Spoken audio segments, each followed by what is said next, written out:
Ladies and gentlemen, our referee has called a stop to this contest, declaring the winner by knockout and new MMA show!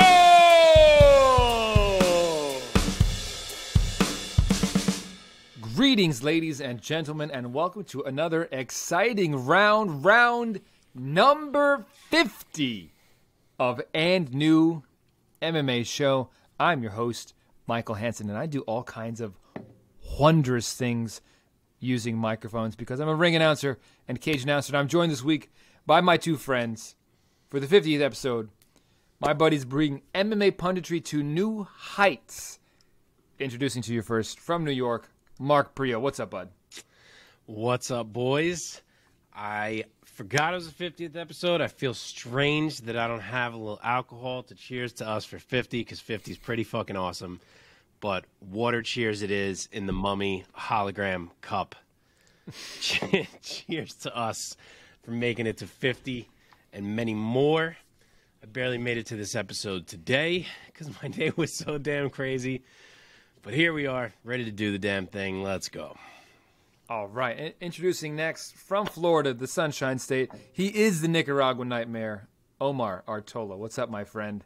What's going on? Fresh back from this Vegas trip. I am also supremely exhausted. The wife and I got in this morning. As you can see, I am donning my UFC 276 commemorative shirt. Very nice. Nice. It was a crazy event, man. I had a blast. The wife and I had a blast. Would definitely do again. Some things we would do differently, but overall, For sure. such a great time. That's awesome, man. I haven't seen all the interviews you did with the fighters yet. When are you going to post those? You didn't have your, you forgot your credential. Yeah. That's I told you guys afterwards, man, like I got to get a hat with one, with our logo on there or something. There were tons of people over there repping. Yeah, I've been saying I was going to make us hats for like a good 6 months now, but it's going to happen at some point. Maybe soon. Remind me after this. Well, man, boys, this is episode number 50. You know what's going to be crazy is that when we get to 100, I'm really going to be pinching myself. Yeah. That's really going to feel like a milestone. It's But been 50 1 year. definitely feels like a milestone, man. It's been a year since we, just give or take. Not about a year quite. now. That'll be the next milestone. Don't rush that one. We got 2 more weeks. We get to celebrate again. Yeah. That's right. Are you serious? It's almost a year? Yeah. 52 eps, 52 weeks. I know we skipped Holy at least moly. a week though, somewhere along the way. Yeah, so. I think We we maybe took skipped one twice? I thought we only took 1 week off. I'm Really? That's curious. it? Now I got to look I at what don't the know. date was of episode Ju- 1. Can we July see it right now? 16th, July 16th, 2021. That's our first official episode. So we Cool, took man. that probably Wow. yeah, that's just 1 week off. Yeah, we took 1 week off. We have to do something special for the 1 year anniversary. Yeah. But anybody who's listening and or watching, if you guys, I want y'all to shout out any favorite moments from our first 50 episodes, and B, give us some ideas for, like, I don't know, something special to do for our 1 year anniversary. But gentlemen, we have some business to attend to. We have some great things to get to, a lot to talk about from this past weekend and this coming weekend. We're going to start this episode as we have the previous 49 episodes with our first segment on the marquee. We're going to discuss fights from UFC and PFL. This past weekend, PFL season rolls on, and UFC pay-per-view, UFC 276. We're going to find out who rose and fell in our very own rankings system, the Priaulx Rankings. We're going to dive into the headlines with Omar inside the MMA sphere. And then we're going to look ahead to this coming weekend's UFC Fight Night card, Dos Anjos versus Fiziev. Before we get into any of that, if you're watching this right now on YouTube, thank you so much. Go ahead and like this video, hit that thumbs up, hit the bell icon so that you never miss an episode. If you haven't done so yet, subscribe to our channel. You'll never miss an episode, and it'll help us out a lot. If you want to support the show, nothing's going to help us more than sharing this video or this clip with somebody who you know who loves MMA and does not yet know about us. And I think that they won't be disappointed. If you want audio only, hey, we got you. Find us wherever you get your podcasts. And, of course, join us in conversation on the socials. You can find us at the handle @andnew_MMA show. That being said, let's get into this episode. Gentlemen, this week, the name on the marquee has got to be the guy who won the co-main event, Alexander the Great Volkanovski, who this past Saturday night at the T-Mobile Arena in Las Vegas, Nevada, defeated Max Holloway for the third time via unanimous decision, earning a 50-45 on all three judges' scorecards. See, I started slipping into my ring announcer voice there because I'm so excited about Volkanovski. This marks Volk's fifth consecutive UFC title fight win, his fourth consecutive defense on this championship tour thus far. And what makes Volkanovski one of the more exciting champions on the UFC roster is that he just seems to be getting better and better and keeps distancing himself more and more from his featherweight counterparts, this time besting Max Blessed Holloway for the third time and firmly, I'd say firmly, closing the book on this rivalry. Mark, let me start with you this time. What were your impressions of this third fight between Volk and Holloway and on this title run thus far? Yeah, I think this absolutely belongs on the marquee. Of course, we had Izzy defending a title. We had Alex Pereira with an incredible KO that's setting him up for a big fight. Alexander Volkanovski was by far the most noteworthy thing of this entire night for me. I was blown away by how dominant this was. The man won every single round of that fight. And if you were watching UFC for the first time and you didn't know who Max Holloway was, you would think he was some bum. And it pains me to say that because he's one of the most incredible fighters I've ever watched with my own two eyes and one of my favorite fighters ever. And Alexander Volkanovski made him look like he had nothing. Like, that man, Max Holloway, destroyed Calvin Kattar in a way we've never seen anyone get destroyed. He went to war with Yair Rodriguez, and he left him broken at the end of that fight. And he went in there with this current version of Alexander Volkanovski and couldn't even find a way to do anything noteworthy to him. Like, there was never even a time where it was like, oh, Max caught him. Like, there was nothing relevant that happened. I'm not saying it was like he got blown away. Sure, it was a semi-competitive fight, but he couldn't do anything of note. That's mind-blowing.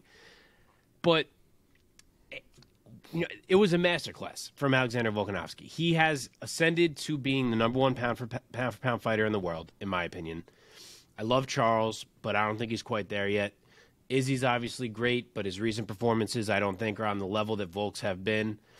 And then you have Usman, who I've said for a while is the number one pound for pound fighter in the world. But he's out there having wars with the second best guy in his division in Colby Covington. And Volk is toying with the second best guy in his. So I think at this point, for me, we're looking at the best pound for pound fighter in the world right now in Alexander Volkanovski. Like, it's unreal to me how good this guy has become. And I've heard some takes from people about how Max just fought an awful fight. And I get it, but to me, Max was still Max. Like, I don't think he suddenly fell off after this whole career.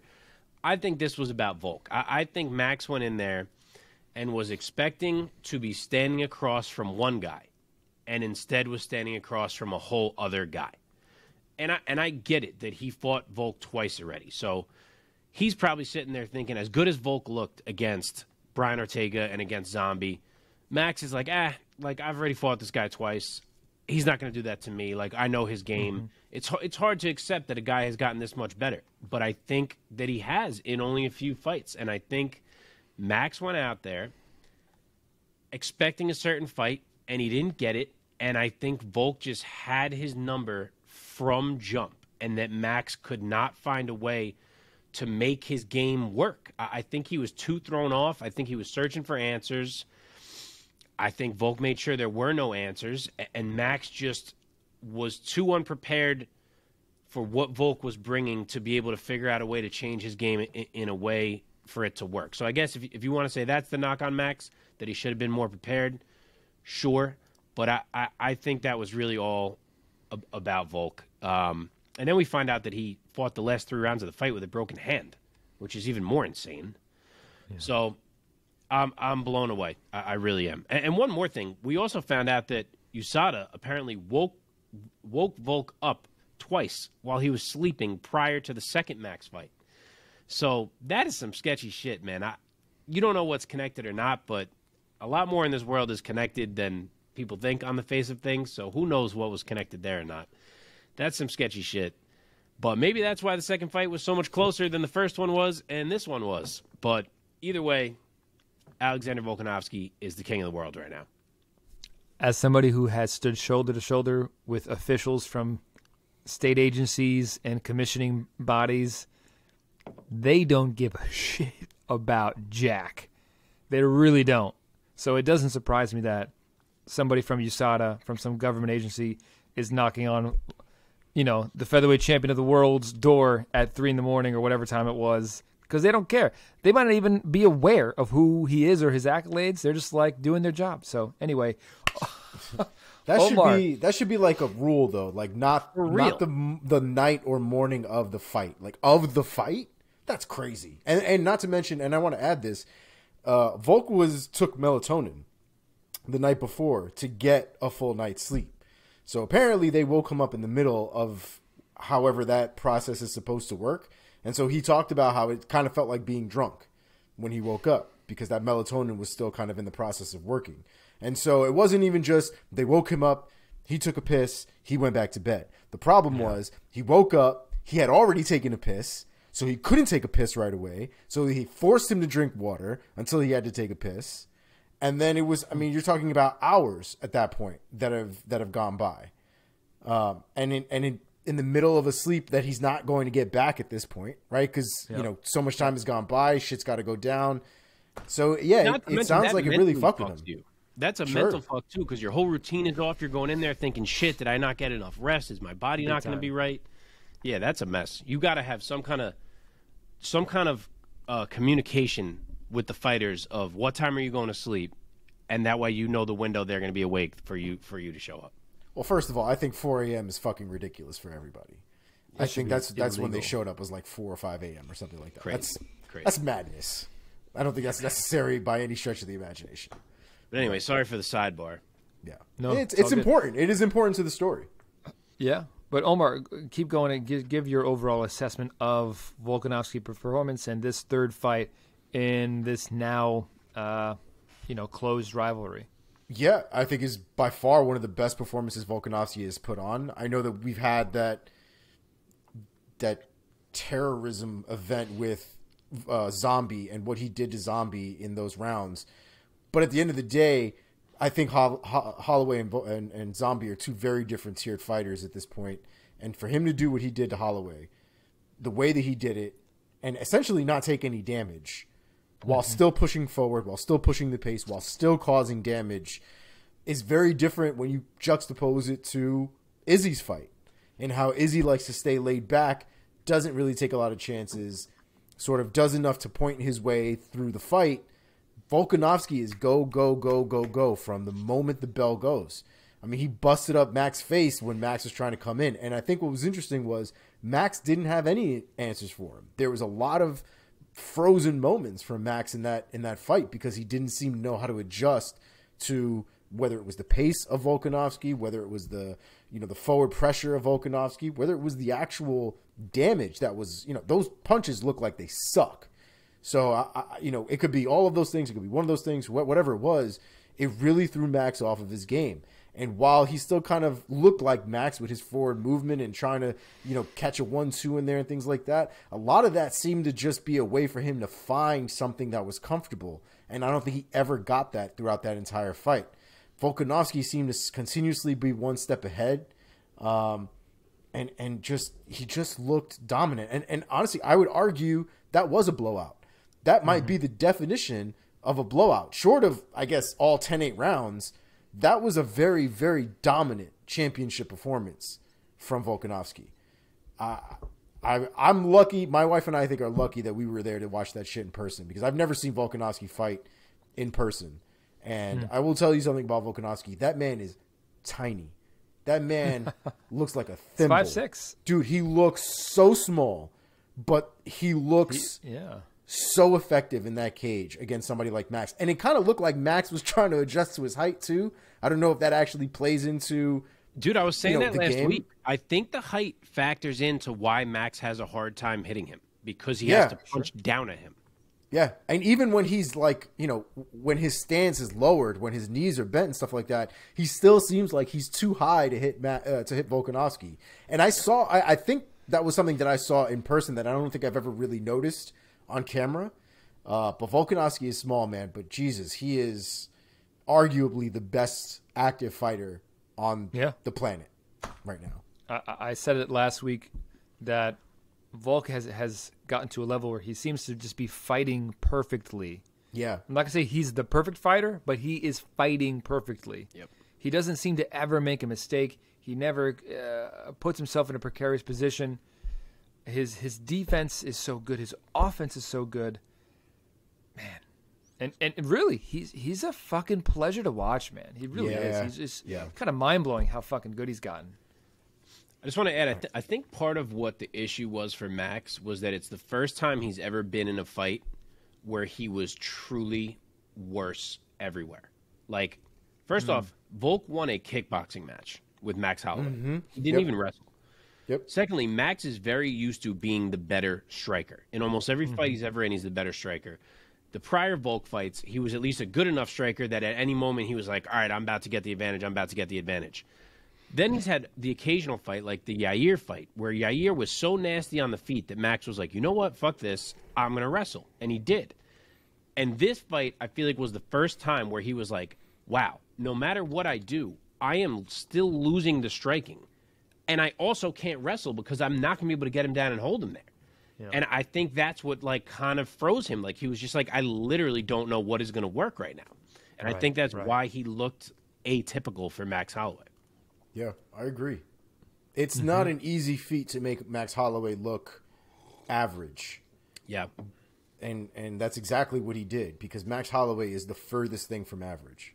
Yep. Oh, my God. He's amazing. I mean, his nickname could also be the Great. I mean, let's be clear. He's a Hall of Famer. He's a future Hall of Famer. Oh, my God. Without a doubt. Or whatever. Yeah, without blinking. Without I don't know a doubt. if UFC does ballots, but he's on the first ballot. To come as well. This 100%. man ain't done. Oh, yeah. Might be done against Volk, but he ain't done in general.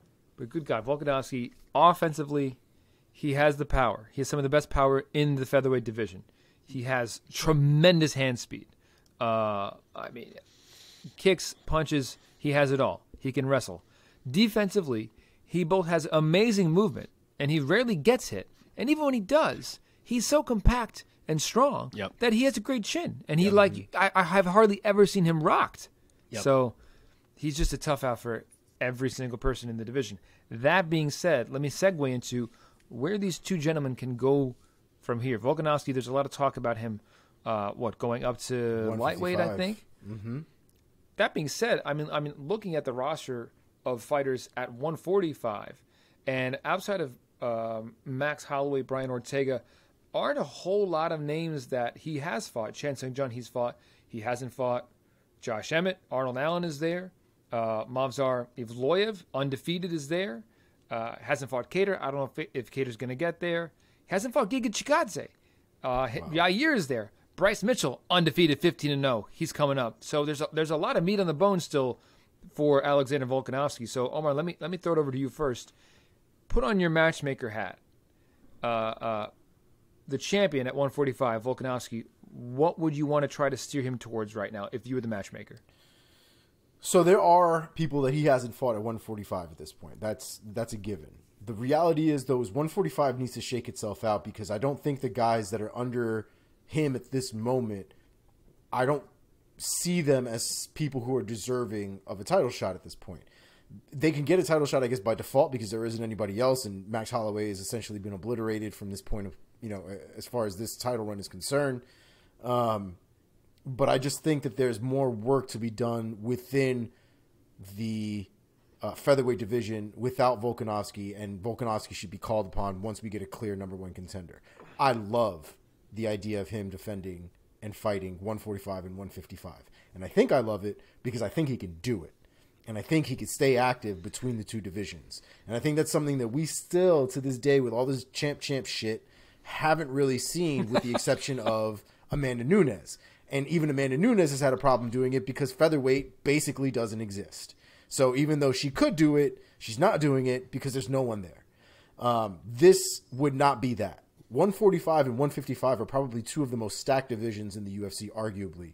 And if Volkanovski can hold the 145-pound belt and hold back fucking animals like Charles Oliveira, Michael Chandler, Justin Gaethje, if he can hold back 155 and 145 and retain and defend proper champ status, give the man a shot, what else does he have to do to get that shot? Conor McGregor had done less at this point to receive champ status. Volkanovski is very deserving of this status. I actually think he could do it, and I think this dude would be able to do it well. I would be excited to see him hold both belts and defend both weight classes. Yeah, and he's so good, just talent-wise. I could see him at 155. So could I. Yeah, Mark, what about you? So, I will preface this by saying I fully agree that I think Volk strikes me as the perfect guy who would be capable of being active enough to hold two belts and actually defend them, as opposed to some of the guys we've seen who have achieved that double champ status.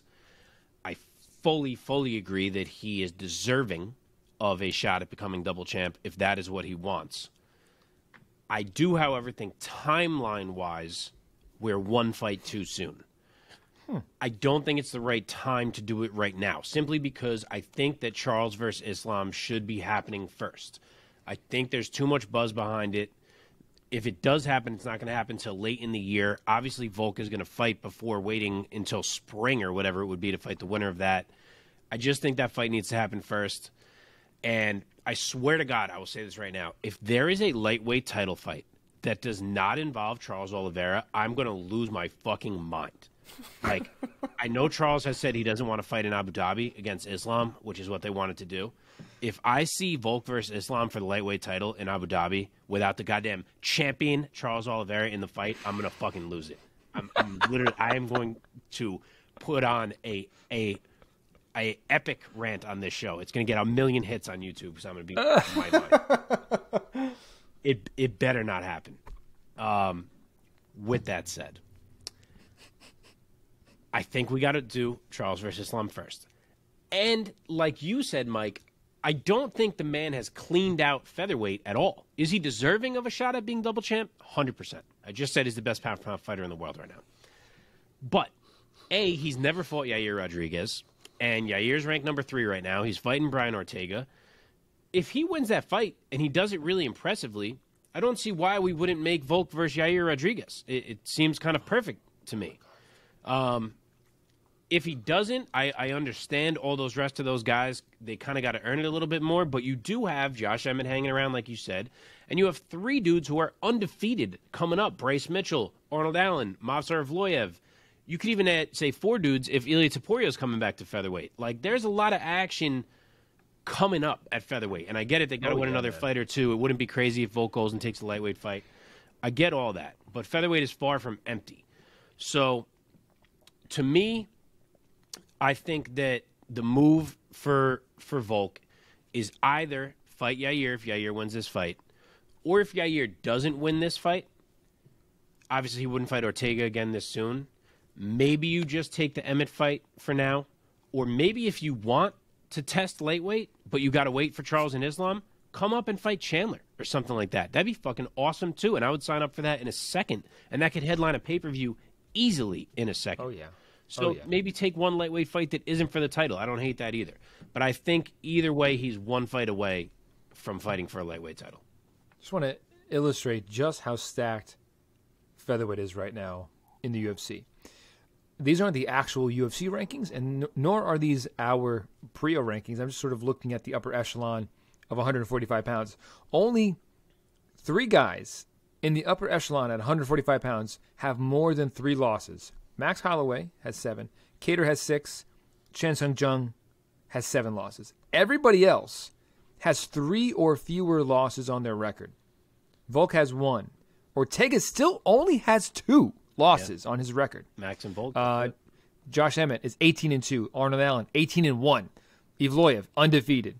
Giga Chikadze 14-3. Yair 13-3. Bryce Mitchell undefeated. Like, featherweight has killers, man. So, yep. like I said before, still a lot of meat on the bone for the champ, Alexander Volkanovski. Let's talk about, real quick, Max Bless Holloway, one of the all-time greats. Not sure if he's ever going to challenge for a title at featherweight if the champion's name is Volkanovski. But, Mark, let me start with you this time. Put on that matchmaker hat for Max this time. I think it is the time for Max to be done at featherweight. I think he should finally make his move to 155. He's not going to get another shot at Volk no matter what he does or who he beats. It's 0-3 at this point, and as long as Volk is champ, he's not getting another shot. He's always talked about going to 55. He did it once when he fought Dustin Poirier, which was an incredible fight. I think this is the time. I think it's time to do it. I think he goes right into the mix. Do I think he can be the lightweight champ? I don't know. Am I going to rule out the possibility? No, it's Max fucking Holloway. Who knows? So I think he could step right in. I think that if Conor needs an opponent, this is if Conor can still make 155. He might be saying he needs to fight at 170.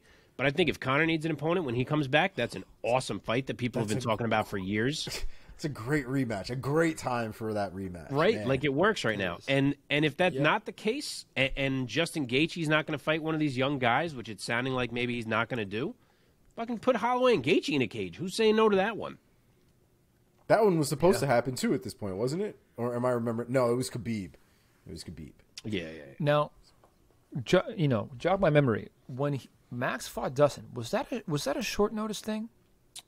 Yes. And if we're being honest, he looked smaller against Dustin. He was. Dustin was moving him with his punches. Yeah. Yes. He looked a lot like if he is going to go to lightweight, then I think he would need to prepare for lightweight, and I don't think it would be a matter of just not cutting as much. Yeah. Agree. For sure. Yeah, exactly. Okay. Let's move on. Let's move on from the marquee. We have a lot more to talk about, but congrats to Alexander the Great Volkanovski, and excited for what's next for him. In the main event of this past weekend's pay-per-view, UFC 176, Israel Adesanya defeated Jared the Killer Gorilla Cannonier by unanimous decision, earning a 49-46, 49-46, and 50-45 on the judges' scorecards. Omar, let me throw it over to you first. What were your impressions of the last style bender getting it done once again, defending his middleweight strap? So it wasn't the most exciting fight, and I think a lot of people have had their opinions on the performance. They've had opinions on Izzy and how he is now as a champion as opposed to essentially how he was as a contender. I saw some criticism online, like people were leaving after the third round, which, as somebody who was there, is actually very true. Tons of people started flooding out of that arena once it was round 3. My biggest issue is no one pushed the pace in that fight, and that includes Jared Cannonier. And every time we have these issues with Izzy fights, everybody loves to blame Izzy, and no one looks at the other side. Jared Cannonier spent all week talking shit about how Izzy ain't going to freeze me when I get in there. I'm going to push the pace. I'm going to go forward. He's not going to stop me. He can't do anything to stop what I got. He didn't do shit. Jared Cannonier did dick all in that fight. Granted, Izzy didn't do that much more, but for all the stuff both of those guys were talking, neither one of them were really able to pull the trigger. And I think a lot of it was more, in my opinion, on Jared Cannonier. He's the contender. He wants the belt. You can't go out there and just stay frozen in front of the champ. To be clear, this is not one of those you need to steal it from the champ arguments. This is simply, you can't be mad that you lost that fight if you literally didn't do anything to win the fight. I did see every round for Izzy, but it wasn't a relatively impressive performance. It was a point fighting performance. He did enough to, attack what he needed to attack, stay at distance what he needed to stay at distance from. He didn't really put anything on the line. There were no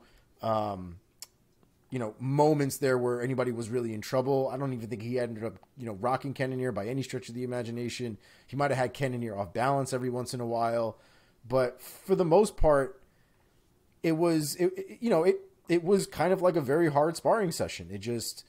There was never really any drama in that fight to enjoy, to kind of sink your teeth into. It was just a very much like, boom, boom, boom, distance, boom, boom, boom, distance. But again, Cannonier didn't do anything to change that. He had 5 rounds to try to adapt and do something, and he didn't. So, a little lackluster performance overall, I think, from both guys, but Izzy's still a champ. Mark, do you think this was more Adesanya to blame, or Cannonier should also share the culpability, as Omar is saying? Yeah, I think you can very safely blame them both. I don't think Izzy gets any kind of a pass just because Cannonier didn't bring it to him. I think they both catch blame. You know, these guys stand across from him, and none of them can solve the puzzle of his technique. And because of that, as much as I agree Cannonier gets blame for sure, you know, to earn your shot and come out and not push the fight more than he pushed it, he absolutely gets blame as well. But none of these guys can figure out Izzy's technique. So you would like to see, when Izzy has such an advantage, him push it, him do something to put a stamp on things. And instead, he's very comfortable being like, oh, well, this guy can't get inside my technique, so I'm just going to chill over here. And it's not the way that I wish that it was, you know. And obviously, Chris Pratt said the same thing. Izzy's giving shit to Chris Pratt, and I get it. But, like, I'm allowed to have that take, and that is my take, and I will keep saying it. You know, for a guy who talked all week about going for the kill and how he was going to do something spectacular and put on a show, he didn't really take any risks in there at all. He teased us in round 1 because he kind of put his foot on the gas a little bit more than he has been, and then he kind of realized by the end of round 1, like, you know what? Cannonier's not really bringing it to me, so I don't really need to take any risks. And he didn't. So it's kind of more of the same. You know, he is very able to say, all right, this guy's not really touching me. I'm going to stay smooth. I'm going to stay clean. I'll land the jab. I'll land my kicks, and I'll win the cards. And, you know, like, what can we really talk about? Like, are we going to break down Izzy's technique? Like, we know it's great. Everyone knows it's great. The guy's technique is incredible. Other than that, there's not a whole lot to say. It's a shame because he is so fun outside of the cage. He talks so well. He understands entertaining in a way that few fighters do. And he is morphing into being an unexciting fighter. So, I mean, just look at his entrance as an example. Like, that was incredible. That was one of the coolest entrances I've ever seen. The crowd lost its collective shit. I would imagine. When the bell rang, oh my God, bro! Everybody lost their whole mind in that place because we all knew what was about to go down. It was epic. It was a very epic moment. For sure. Like, the man gets everything about his job, about how to entertain, about how to draw people in. And he is a star. But imagine he was still KOing dudes. The guy would be a megastar at this point. Yeah. He would be twice the star power that he is right now. He's fighting this way, and it kind of sucks. It's so interesting, though, because when you look at it, it's like I wish guys were real dicks to him, because it seems like the guys that are real dicks to him are the ones that bring the fight. Like, look at Costa. Yeah, Costa got railroaded by Izzy in one of the worst ways imaginable. Yep. But, like, you know, these guys that he's showing respect to, and Cannonier, in all fairness, is a terrifying human being. Like, he looks like he will lay you out without trying. So, like, I'm not going to criticize Izzy for not wanting to get hit by this man, right? But at the same time, if you look at Volkanovski's performance, Volkanovski did literally the opposite of Izzy's game plan. He went forward. He made sure that Holloway was on the back foot the whole time. He made sure that he was winning in points, but he was also winning in octagon control. He was also winning in damage. He was winning everywhere, not just in one places or another. Like, Volkanovski had a dominant performance where, you know, Izzy outpointed his opponent. He relaxed. Yeah, he had a pointing performance, I guess. You know, it was all for points. It was never for the kill. It was never to, like, bring the fight, so to say. Yep. And it was disappointing, especially when you get hyped up from that entrance. I mean, if you didn't think people were cheering for Izzy at the start of that fight because of how hyped up everybody was, I mean, I don't know how to explain it to you, but the man had Garrett's name on an urn. Bro, right. And but the way he walked out, he took his time, the hat, Yeah, man. just He's such everything. a showman. It was amazing. It was amazing. What I love about Adesanya, what I love about Adesanya's star power is that I really get the sense that he's a star because he just does him, and he actually doesn't give a fuck. I really get the sense that Adesanya, I agree, just does what he thinks is fun and like wants to have fun in his life, and he can. Whereas like there are other stars, like I would juxtapose him against like a Colby Covington. Colby with his star-making decisions outside of the cage that like propelled his notoriety, I felt have been more calculated. Like Colby like kind of thought to himself, and I'm projecting this a little bit or maybe a lot, but it seems like Colby was like, you know what would be good? You know what would be good for my career? If I was very provocative. And then he totally accurate. You're not projecting anything. It's exactly right. And then it seems like he really consciously made the pivot to be very political. Whereas Adesanya is just like, I love anime, I love dance, I used to be a b-boy, and he just like fucking has fun. Like, and it makes him so magnetic. Yeah, he's magnetic. And I love it. Great word. Yeah. And this is why, first of all, the word you were looking for... He wears pearls and fucking does his nails. Yeah. The word you were looking for Colby Covington is a sellout. That is the legitimate... That I'm not even to try to be a dick, because I don't like him. But if you look up the word sellout, that's literally what he did. Supposedly that's not him. It's a character. It's this, it's that. But he did it to make money. He became this like half racist dick to make money, to be a draw, whether he was the heel or not. You know what I mean? Israel Adesanya is kind of the opposite. He's sort of like, I'm going to be me, just like you said. I'm going to get my nails painted. Why? Because I can. Because what are you going to do about it? Because you can't bite. You can't fight me. I'm going to have pearls because I've always wanted them. I like pearls. What are you going to do? You can't do a goddamn thing. To me, that's what I love about Izzy. All the like the Strickland alpha male cucks out there that don't like Izzy because he tends to be who he wants to be and he's not the man that they think that he is. I love that shit. Make them all mad. Make them all cry. I love it. I love it. I absolutely love it. It sells it for me every time. Everything everyone is saying right now about him being himself and the genuineness and the entertainer that he just naturally is and the magnetism. That's why I still root for the guy every single fight. I can't remember the last time I rooted against him, even though I'm so fucking frustrated by his performances. And I'm going to root for him again against Alex Pereira. Yeah, you're right. I was there. When you think about it and you're watching it, you're like, this is it. This is going to be the one that he really messes with him. He really messes him up. He just makes you believe this is going to be the one. I thought this was going to be the one simply because of the style. And I'll tell you, if the next one is not the one, if he somehow fights Alex Pereira, I give up. But I mean, to be fair, if Alex Pereira plays that game, I mean, who's the real dick in that matchup? That's my point. I can't imagine Pereira allowing that game to occur. Like 100% agree. That one has to be a fight. But I've heard a few people say in the aftermath that the opponent has to take Adesanya to that dark place, kind of like Gastelum did, and kind of like Borralho did, Paulo Costa. And I have to agree. I mean, I remember that moment in one of the fight week stare downs when Costa took out a black belt out of his pants or something. Like it had it hidden, and tried to give it to Adesanya. Adesanya like balled it up and chucked it at him with like real like anger. I was like, oh shit! Like for some reason, Paulo Costa has gotten under Adesanya's skin, and it really seems like Adesanya wants to fuck him up, and he fucking did. Yeah. And we haven't seen that since, have we? Or has he fought Whitaker since? Not that, but it's never been. Whitaker.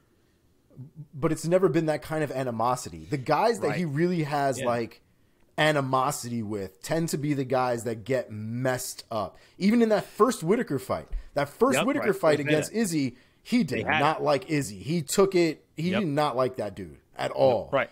The dancing and all that stuff. Whitaker talked about how he wanted to hit him even harder when he started dancing on his way to the octagon. And it cost him. You know what I mean? Costa was the same thing. But I think once you start getting into this, like, not playing the game, I guess, with Izzy, then I just don't think it doesn't seem to line up. We all tend to just see these sparring matches that he gives. You know who else Izzy didn't like going into their fight? Derek Brunson. Derek Brunson. Oh, got yeah, KO'd. yeah. He ruins Derek Brunson. You know who he did like going into their fight? Yoel Romero. Look what happened. Anderson Silva. Right. This theme, Anderson Silva. Yeah, this theme is very correct. Right. With Very Yoel, correct. instead of like having an intense stare down, they had like a dance off. Yep. Remember that with Yoel? Yoel did like a backflip. I do. Yoel And was also- probably yelling in the cage, I love you, and it just got worse and worse from there. I as love the fight you. progressed. One Well, last thing I want to say about Adesanya is that while he might not have had bad blood with Gastelum went after him. Yes, that's what. Yes. That is the only way you're beating Israel Adesanya. But I And thought that's don't what know how Cannonier guys was aren't going to getting do. that yet. That is exactly Dude. what I mean. Yeah, like that's how. If you watch Cannonier fight any other one of his fights, he fights just like that, going forward, not giving guys the chance to do much. Like you check one of his kicks, your leg's probably going to fall off. Cannonier is an animal, and the fact that he just stayed back and just let himself get tagged, like tried to hold Izzy against the fence with no actual plan in mind. It was frustrating on all angles. What's wild about fighting, what makes fighting so interesting, is that so much of it is mental. And I think that what happens, because Cannonier kind of fought like this against Whitaker too. And I think what happens sometimes is that even though guys know what they have to do, sometimes they get in there and the fight starts and they get across from a guy, and be it Whitaker or Izzy for Cannonier in this example, and they're like, shit, my technique is paling in comparison to what is coming back at me right now. And then they start to think about not fucking up more than they think about, well, the only way I can pull this off is to blitz. And they just get in their own head. And they forget the only way they can win that fight. And they focus on just trying to stay in it.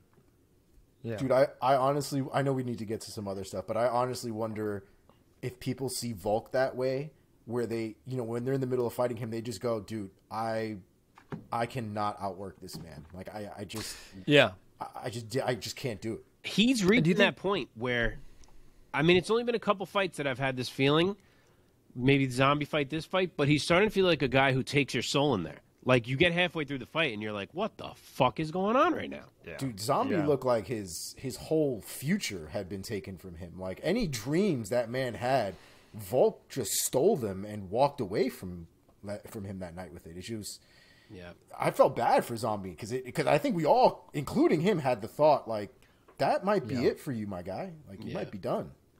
Mike, I'm sorry. I think I talked over you. Were you saying something? Yeah. It's gone. It's gone.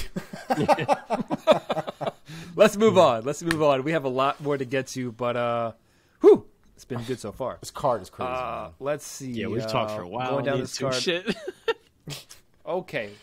Co-main in the main event ended in decisions, but you know what did not end in a decision? The fight at the middleweight division between Alex Pereira and Sean Tarzan Strickland. Alex Pereira sent Sean Strickland to the ghost realm by knockout at 2 minutes and 36 seconds of round number 1, making Omar one of the happiest audience members in the T-Mobile Arena. Mark, let me start with you. What was your assessment? A lot has been said about Alex Strickland's game plan. I have something to say about that myself, but I think a lot of praise needs to be given to Mr. Pereira. What are your thoughts? Sorry, I'm dying. Clear your throat. I still cannot believe that this happened the way that it happened. I really did believe that Sean Strickland would understand that he needed to grapple to win the fight. As much as he's Mr. Macho talk-wise, he does usually fight with smart game plans. Like, he does usually get what he has to do in different fights. Like, even against Hermanson, the way he fought. Like, people were disappointed that he didn't go for it, but he fought it safe. Like, it was a big fight. He wanted to get a win. So I was like, he's going to get it here. He's going to understand. And instead of doing that, he literally chose the worst possible game plan imaginable. Like, game plan number 1 was to wrestle and to grapple and to lean on that. If you're not going to do that, the distant number 2 would be to try to walk Pereira down, clinch up, make it ugly, wear on him, tire him out. If you're not going to do that, the distant number 3 would be to pop in and out, try to win a little point fight, dance fight. If you're not going to do that, number 812, which is what Strickland went with, is where you fight a standstill, staring contest, shot-for-shot striking match with Alex fucking Pereira. And that's what that man was like, I think this is going to work. This is what I'm going to do. And shockingly, that did not work. And it did not take long. So my mind is blown that is what he came in there with. And Pereira does exactly what he should do in that situation, which is put that idiot down. And he did. So huge statement performance for Pereira on a huge stage, and somehow in only 3 UFC fights, this man is fighting for a UFC title. Amazing. If we clip just this fight recap for this one bout, I think the title should be like where self-belief goes wrong.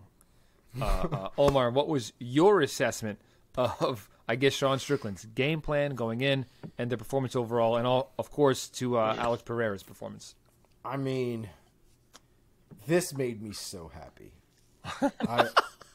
I haven't been that satisfied after watching a fight in quite some time. It was a beautiful moment, I will say.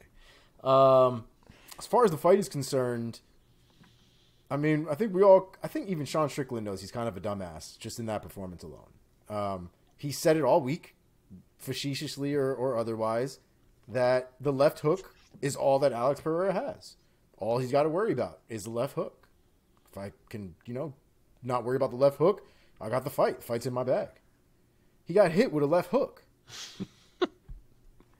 That's what dropped his ass on the floor, and then 2 right hands to follow it up and keep him on the floor. And he's not wrong. Alex Pereira has a tremendous left hook. Oh yeah. Yeah. He's so tall. He's so long. It's so strong. Oh my God. It's just almost like he should have wrestled. Almost. But you live, you learn, and you keep climbing the ladder another day. I don't like Sean Strickland's personality. I know people love that dude. I enjoy the way he fights because he looks, he's a very Brian Barberina kind of guy where we're just, coming forward straight and, he's always willing to throw down and strike. And I do love watching those kind of fights. So I definitely like watching him fight. But to watch him just get laid out like this after all the shit that man talks is just chef's kiss. Beautiful. See, what I'm curious, I don't know if I fully agree, Mark, with your take. That I just feel like this is what Strickland does. I don't see Strickland. Maybe I'm wrong. I've never seen Strickland as a game planner. Strickland is one of the kind of guys who fights the way he fights, and he's going to exact his will onto his opponent. I mean, this is what he did to Uriah Hall, who's an excellent kickboxer. He just walks you down. He fights with that awkward kind of stalking style, pressure style, with his hands kind of down. He's not afraid to talk shit to your face right there in the cage, and he kind of slowly picks you apart and fucks you up. And he thought he was going to do that to Alex Pereira until he got caught. Okay, but what did he do to Uriah Hall? I mean, he took him. He beat him in the decision. Uriah Hall didn't do much to him. He took him down. Did he take him down? Yes. I thought he just kind of walked him down. I mean, he did walk him down as well, but he mixed in wrestling. Okay, I don't wrong. hate your take either. I get it. He kind of is that guy. But I have felt like he has had game plans where he at least kind of kept that he was a little bit of that guy, but understood what he had to do to win fights. And that I agree that Strickland has proven he knows how to win a fight. Like, he knows what he needs to do. I don't know. I would probably also agree that I don't know if he's game planning. Like, I don't know if he's, got everything marked off from A to D. Yeah, but, I didn't mean to exaggerate it like he's some perfect game planning fighter. He's not that. No, yeah, but you see a guy like Alex Pereira, and you would think that he would get, I need to take him down. I don't need to go toe to toe and strike for strike with this guy. But when a win is getting you a title shot, right? I think he was feeling himself a little too much. Well, that's the idea. I mean, you can't get this far without feeling yourself, right? I guess you can't get far enough feeling yourself a little too much. But man, four takedowns for Strickland in the Hall fight. I had to check it to make sure I wasn't being an idiot. All right, I'm wrong. Okay.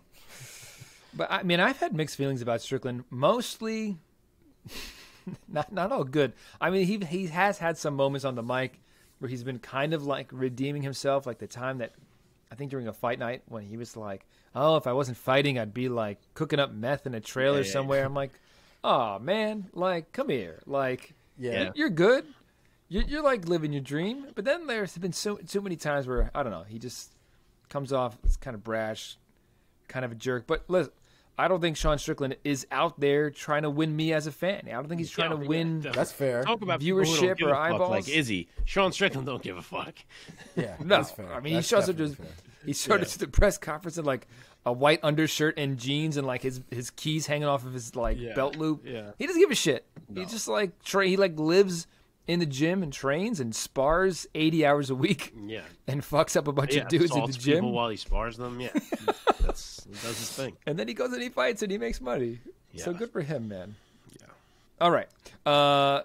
Title shot for Pereira? Yeah, I'd yes, be please. shocked if they don't pull that trigger. You don't get much more of a layup than this. Everyone's already talking about it. The storyline's built in. They're already talking to each other. It's happening. It's happening. God. You don't think there's anybody else in the middweight division that Pereira's kind of skipping the line?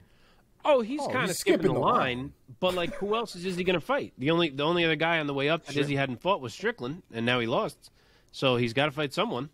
And let's be fair, Izzy has fought damn near everybody. That's what It's not like it's not like Izzy is necessarily skipping the line. Izzy, first of all, has fought a ton of people. And he's even recycled a couple guys at this point. Yeah. The other thing is Pereira, from a matchmaker's perspective, from a business perspective, is fucking free money. You're printing money with that fight. How do you mean? Yeah. How do you mean? I mean that fight sells itself. There's not much. Yeah. You'd have 100%. to be like brain dead to not be able to sell that fight. You know what I'm saying? Like that fight sells itself. It's like I said, printing money. You put that at a good time of the year on a stacked card, that money, that fight will generate all of the money. Not to mention, from a stylistic standpoint, that fight is exactly what Izzy needs as a champion. He needs somebody that will bring the fight to him, that will be able to kind of be just as showy as he is, and we can get to see whether Izzy is really that dude or not. And from Izzy's perspective, he gets to get one back. Yep. Because this guy has been talking mad shit about how he laid out Izzy, and Izzy's like, well, did you watch the fight? Because I was fucking you up all up until that point when you caught me. And so at this point, let's be real, it doesn't matter. What matters is what happens going forward. Because if Izzy loses this fight going forward, who the hell cares what happened a few years ago? And same for Alex. It doesn't matter if Alex knocked out Izzy if Izzy knocks out Alex. So like everything rides on that fight. That fight is gigantic, and it needs to happen winter ASAP. Let's go. Yeah. Yeah. And you better believe that they're going to play that footage of Pereira laying out Adesanya over and over again in every promo. For sure. Yep. For sure. Yep. Yeah. What were we going to say, Mark? I just wanted to add to the point before. If you pull up the middleweight rankings, there's literally no one that makes sense to be fighting Izzy outside of the winner of Whittaker-Vettori being deserving, but he's already beaten both guys twice. So he's certainly not fighting them right now. So, you know, that's what it is. That's the fight game. Like, Pereira's not skipping the line. It's timing. And that happens in the fight game every single day. Like casuals say to me sometimes, like, wait, why is the champion fighting number 5? Like, where's 1, 2, and 3, and 4? But, like, that's the shit that happens in the fight game. And so nothing on Pereira. He's here. That being said, out of respect to Sean Strickland, because I still think that he's top 10 middleweight, let's matchmake him real quick. Mark, put that matchmaker's hat back on. What would you do next with Strickland? Yeah, I just realized that we forgot to matchmake Jared Cannonier, but it works out perfectly fine for me because this is my match. They both underwhelmed me on this card, and I think you put them both in there and find out which one is going to continue to contend in this division. Omar, agree, disagree? That's literally my pick as well. I mean, stylistically, like I said, I think if you watch any other Cannonier fight, the man doesn't fight standing still. The man fights going forward. And so does Sean Strickland. So that can only it's a scrap. lead to fireworks. 100%. It's a scrap. Yeah. It's a very interesting style matchup. Cool. In the interest of time, guys, let's march on down this card. In the bantamweight division, Pedro Munhoz and Sugar Sean O'Malley had a clash, and it ended up a no contest because at 3 minutes and 9 seconds in the second round, Sean O'Malley kind of raked the eyes of Pedro Munhoz in a defensive sort of stiff arm, and the fight ended because Pedro Munhoz said he couldn't see. The doctor told the ref, and the ref waved it off. Mark, give your assessment of what was going down thus far in that fight in the first round and how the second round was playing out. Yeah, this one sucked. Just the biggest buzzkill imaginable. You're trying to see if this dude, Sean O'Malley, can justify all the hype and break through, and you're all ready to find out what the answer is, and then you don't get a yes, you don't get a no, you just get nothing. So that sucked. He didn't even really do anything wrong. Like, his fingers were straight up. It was just kind of a freak thing that happened where the positioning still managed to get the finger in the eye, even though he had his fingers straight up. Obviously, these things can happen with MMA gloves. I will say there were a lot of takes, and are still a lot of takes, even from Sean himself, which kind of disappointed me. I mean, it made me laugh, but also disappointed me a little bit, saying that Pedro Munhoz lost and that he was trying to get out of the fight and blah, blah, blah. And I just got to say, I don't buy that for 1 second. That was Pedro Munhoz's 28th professional fight. He has fought 5 former world champions. He has never been finished in any fashion. KO, TKO, submission, never been finished in any way, shape, or form in his entire career. You're telling me that man didn't have other opportunities to get out of fights if he had that kind of, heart in him? He was not trying to get out of that fight. He's not the type of guy that wants out. And you can see pictures of him from later in the night where his eye is still closed. So I don't think he's walking around doing this in pictures. So, the guy's eye was just fucked. I know it may not have looked like much, but eyes are weird. We've seen enough of these things in MMA to know that. Like, You don't have to hit an eye in some deathly looking way to fuck the eye up. So, he was hurt. As for the fight, Pedro was basically spamming calf kicks, just like I thought he would. To O'Malley's credit, he was checking a lot of them, like a lot. I was pretty impressed by how well he was doing. It was slow going in there. There's no denying that, but it did seem like O'Malley was maybe starting to figure Pedro out towards the end of that round 1, early part of round 2, but before the poke happened. Whereas I'm not sure Pedro had much else to go to besides those calf kicks. Granted, if Pedro had won round 1, which he may have, it's tough because of how many were getting checked. It's tough to tell. Maybe if he could have eked out another round, he would have got that decision, even though it seemed like O'Malley was figuring him out. Who knows? You can't really tell where it was going to go. And it sucks that we got robbed of finding out. Omar, out of the 3 of us, you have thrown and caught the most leg kicks. So give us your sort of assessment of that first round especially. Munhoz, like Mark said, was throwing a lot of leg kicks. O'Malley was checking a lot of them. O'Malley, in the post-fight press conference, was very assertive in his stance on that. He thought that any judge that scored that first round for Pedro Munhoz was an idiot and said, I would like those judges to kick me in the leg and I'll check it and see how they feel. So what was your take? Yeah, when Mark was just talking about that, it did just cross my mind. I wonder if judges even consider checking kicks always think a about positive for the other person, because I don't actually think that they do. It doesn't look like much to the naked eye. It just kind of looks like your foot's in the air, but you're still getting kicked. The reality is that shit hurts everybody. Checking a kick does not hurt. That shit hurts. It doesn't matter whether you're kicking the person or getting kicked. Checking a kick hurts everybody. It just hurts the person generally kicking more, especially if you do it right. He did check a lot of kicks, but at the same time, checking a kick is not responding, right? What I've learned in my own Muay Thai journey is whenever somebody tries to kick me, I check the kick and I return immediately, whether it's a body kick or a leg kick.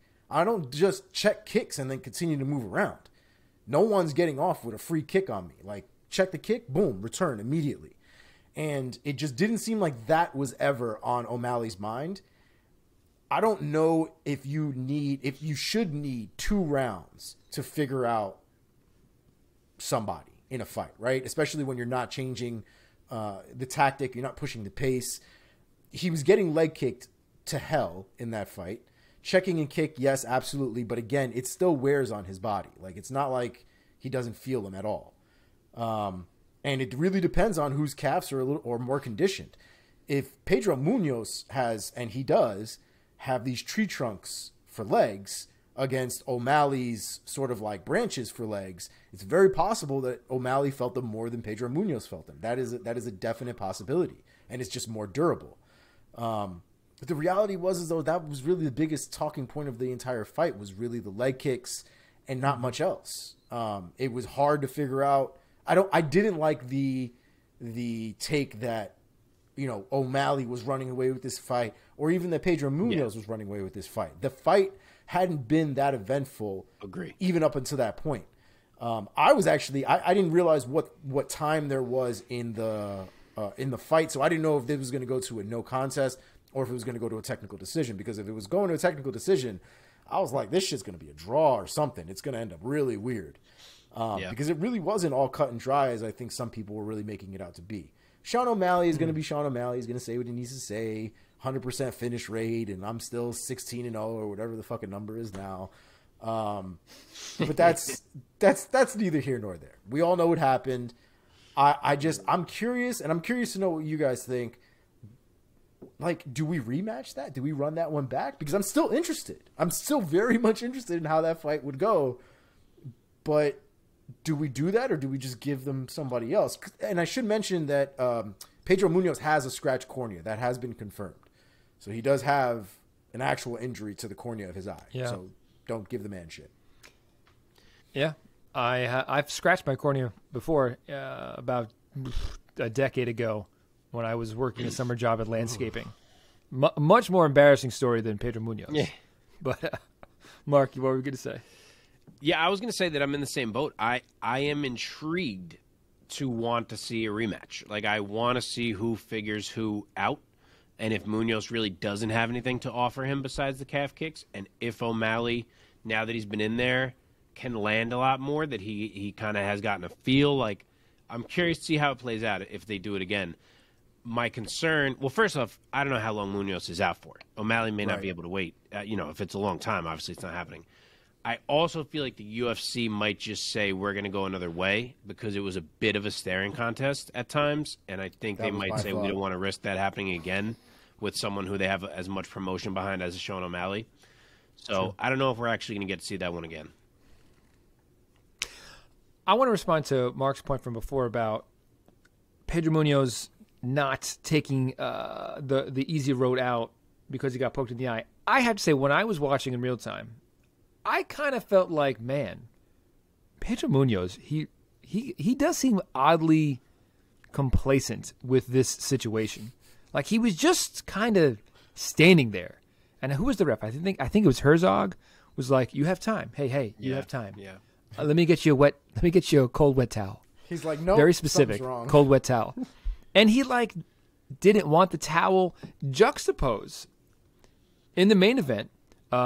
Jared Cannonier caught an eye poke, and he was like, give me that towel. He was rubbing his eye, put the towel in his eye. He was like, I'm good to go. That's the kind of response, I guess, as a fan, you look for a guy when he gets an eye poke, especially an eye poke that seemed as light as what happened with Pedro Munhoz. But to your point, Mark, I think it should not be overlooked. Eyes are weird, and they're not meant to be touched. Eyes don't like to be touched. You can't condition your eye to get poked. Like, it's not like a shin. So who knows? I do agree with what you said, that it felt kind of like, man, like, it's it just like that? Like, you're not going to try, you're not going to blink it out, you're not going to go to the towel. Right. You just seemed resigned. It's very hard for me to think Pedro Munhoz wanted out of a fight, so my brain 100%. Just goes to, he must feel that this shit is very fucked up and know that he's very compromised. Yeah, for sure. Let me ask you a question, Mike, because I'm thinking about all, like, the little, things I've gotten in my eye and times that it's been difficult for me to open my eye and shit like that. But there's nothing actually wrong with my eye. When you got your cornea scratched, could you open your eye? No. I mean, oh my God, it's a million years ago. Again, embarrassing story.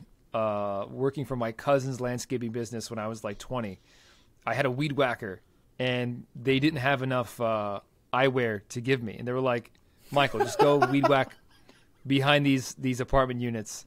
And I caught like 3 pebbles like in my eye, like consecutively in like 10 minutes, to the point where like, yeah, my shit was fucked up. I was like, I think I told my cousin, and he like didn't believe me.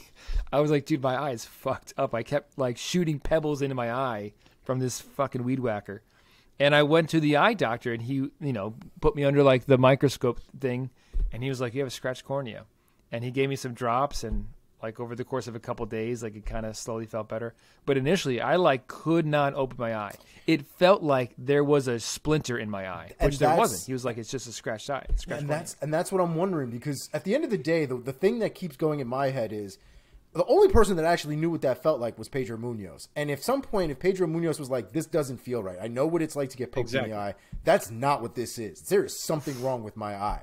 And to be fair, when he got there, they weren't just like, no, it wasn't that bad. They were like, nah, bro, you got a scratch cornea. Like that shit, there's a little scratch on that thing. So it's just, I mean, he said they had diehard to put fan, something in it in the hospital to even get it to open. Right. Because your muscle is just like reflexively protect and close around it. Yeah. And your brain can't reason with them. But that's what I think. I'm just imagining. You know how many times these guys probably get poked in the eyes in their careers through training and everything? Oh my God. I think it's exactly that. I think he was like, my shit is fucked, and I know it's fucked, and I can't fight. Yep. That's it. Yeah, I agree. As a fan, as a diehard who can think back in my mind to many other fights, you think about the time that like Cormier got knuckle deep from Stipe. Yeah. And that eye poke in, I think, their third fight or something like that. Yeah. Anyway, he said it, though. He said he was seeing double the whole rest of the fight. That's true. I mean, I wouldn't be surprised. Okay, moving on.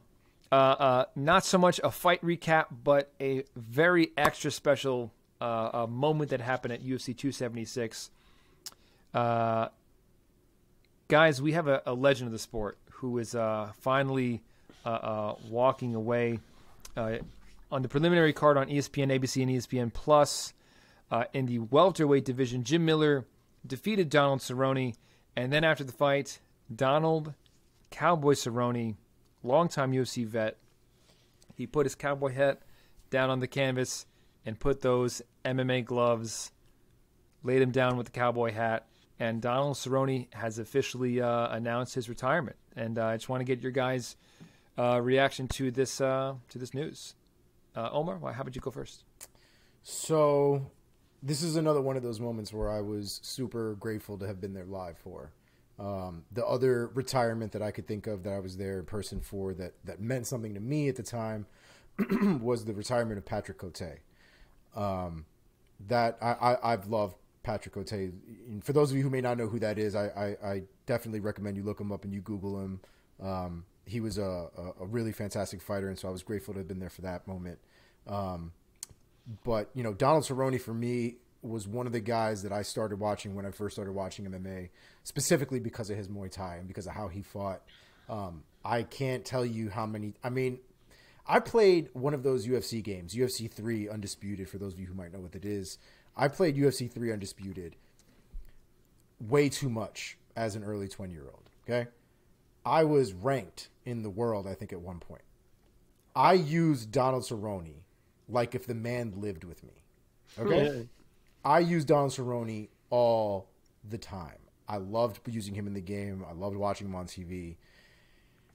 He's one of the many reasons why I love Muay Thai, why I train Muay Thai. I've taken things from him, or tried to take things from him. Let me not be that presumptuous, but I've tried to take things from him and emulate them and add them to my game.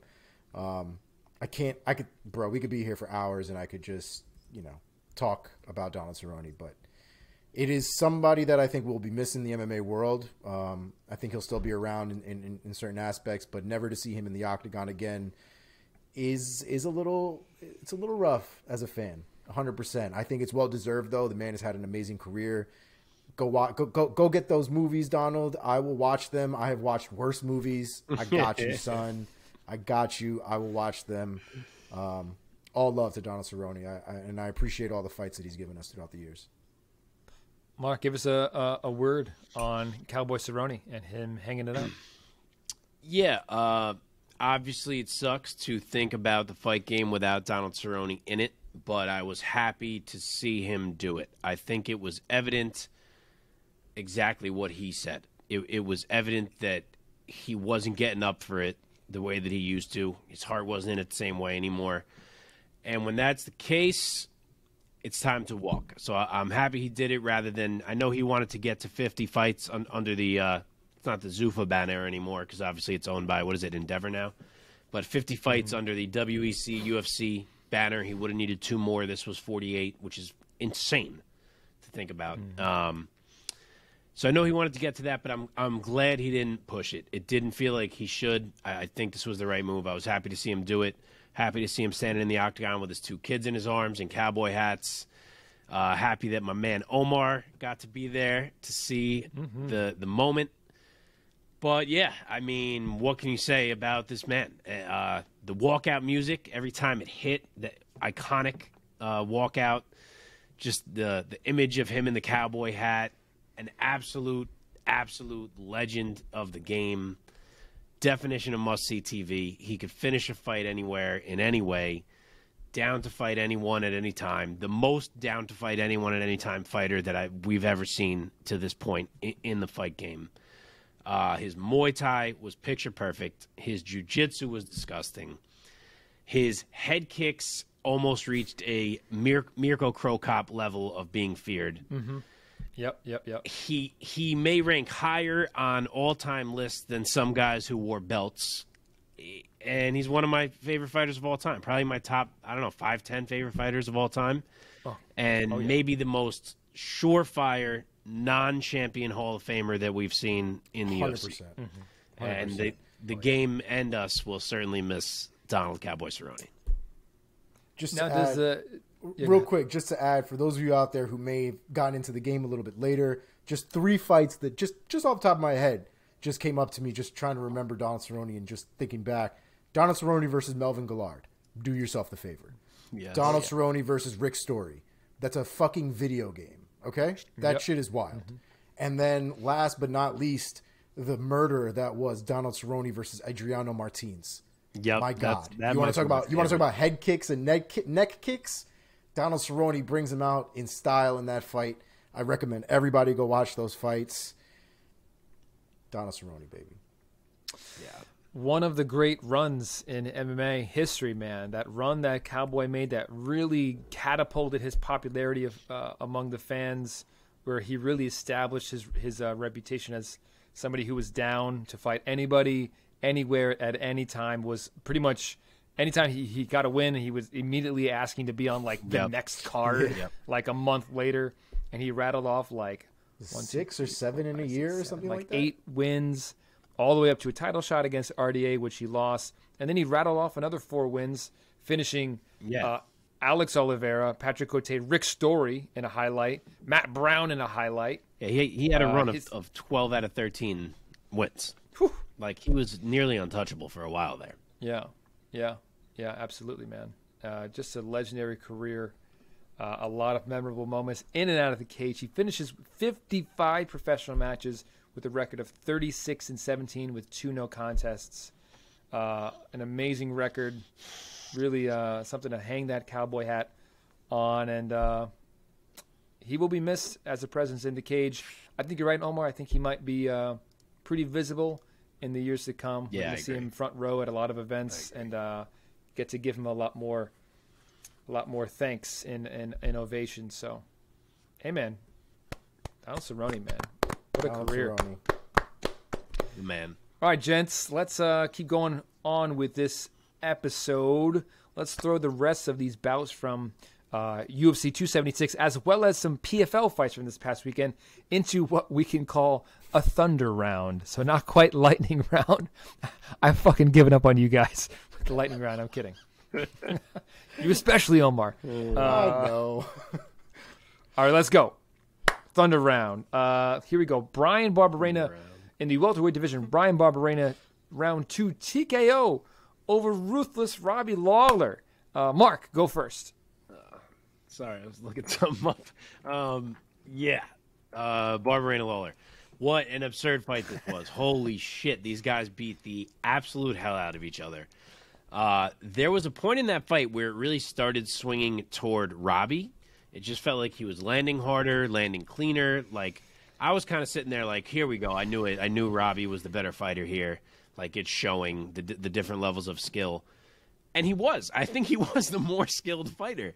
But then Brian Barberena did what only Brian Barberena and his head can do, which is to say, okay, this has taken a turn. I'm losing the exchanges. I am now going to walk through these strikes and absorb them with my head and pour everything I have onto Robbie Lawler until he can no longer take what I'm doing to him. And that's exactly what he did. And it's not the first time he's done it. And what an amazing name to add to the resume for Brian Barberena. Absolutely. Omar? Dude, that was absolutely insane. I probably sounded like the biggest chooch in that fucking arena yelling about Robbie Lawler. And Brian Barberena's not going to walk him down. It's Robbie Lawler. What are you talking about? And that's exactly what happened. I probably sounded so stupid. It was a painful one to watch. I love me some Robbie Lawler. I hated the way it ended, but it was such a good fight. Such a good fight. I mean, Barberena clearly the lesser skilled striker, but Mark, you're absolutely right. I mean, he just decided, I'm going to be the tank that I need to be to get through this.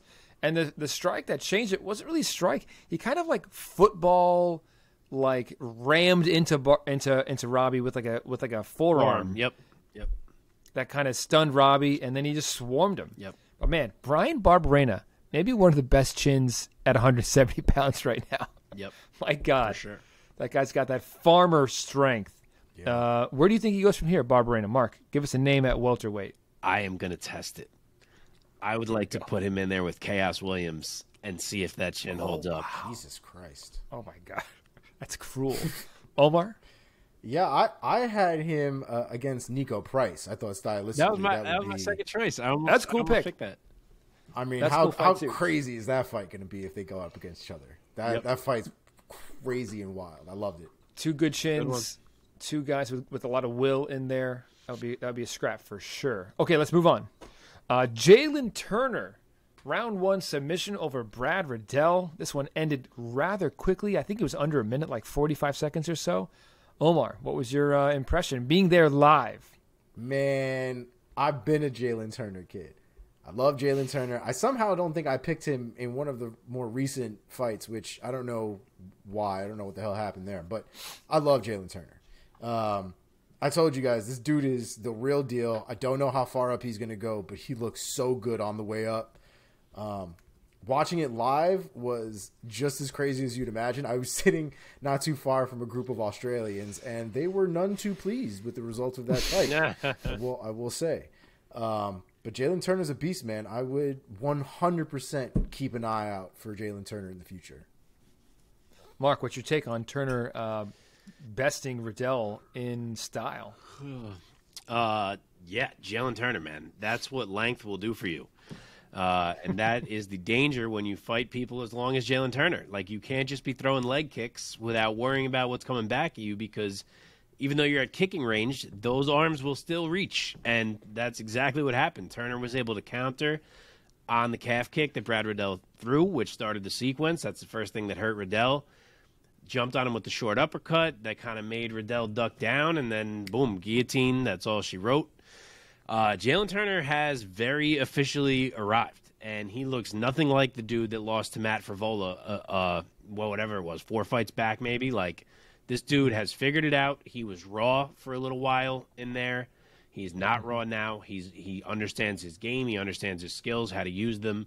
He's put it together, and he is a frightening man to stand across from right now. Yeah, at 6'3", at 155 pounds, that's just kind of unfair. Unless you're Alexander Volkanovski and you figure out how to fight as a short person and make yourself like impenetrable. Yeah, that works. For reference, Israel Adesanya is 6'4", cutting weight down to 185. That's the size we're talking about as far as height is concerned. Jalen Turner is an inch shorter than Izzy and fighting at 155 pounds. Wow, that's crazy. I would be interested to see them standing next to each other.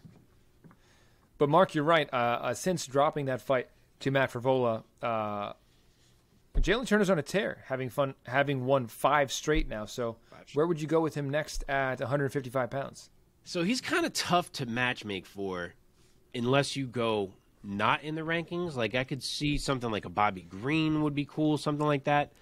But he did just break in the rankings, and I feel like I want to give him a ranked fighter. I don't want to say like Sarukian or someone who might just kind of ground him out. I want to give him a shot. You guys might hate this. How about Tony Ferguson? Tony Ferguson needs to fight somebody.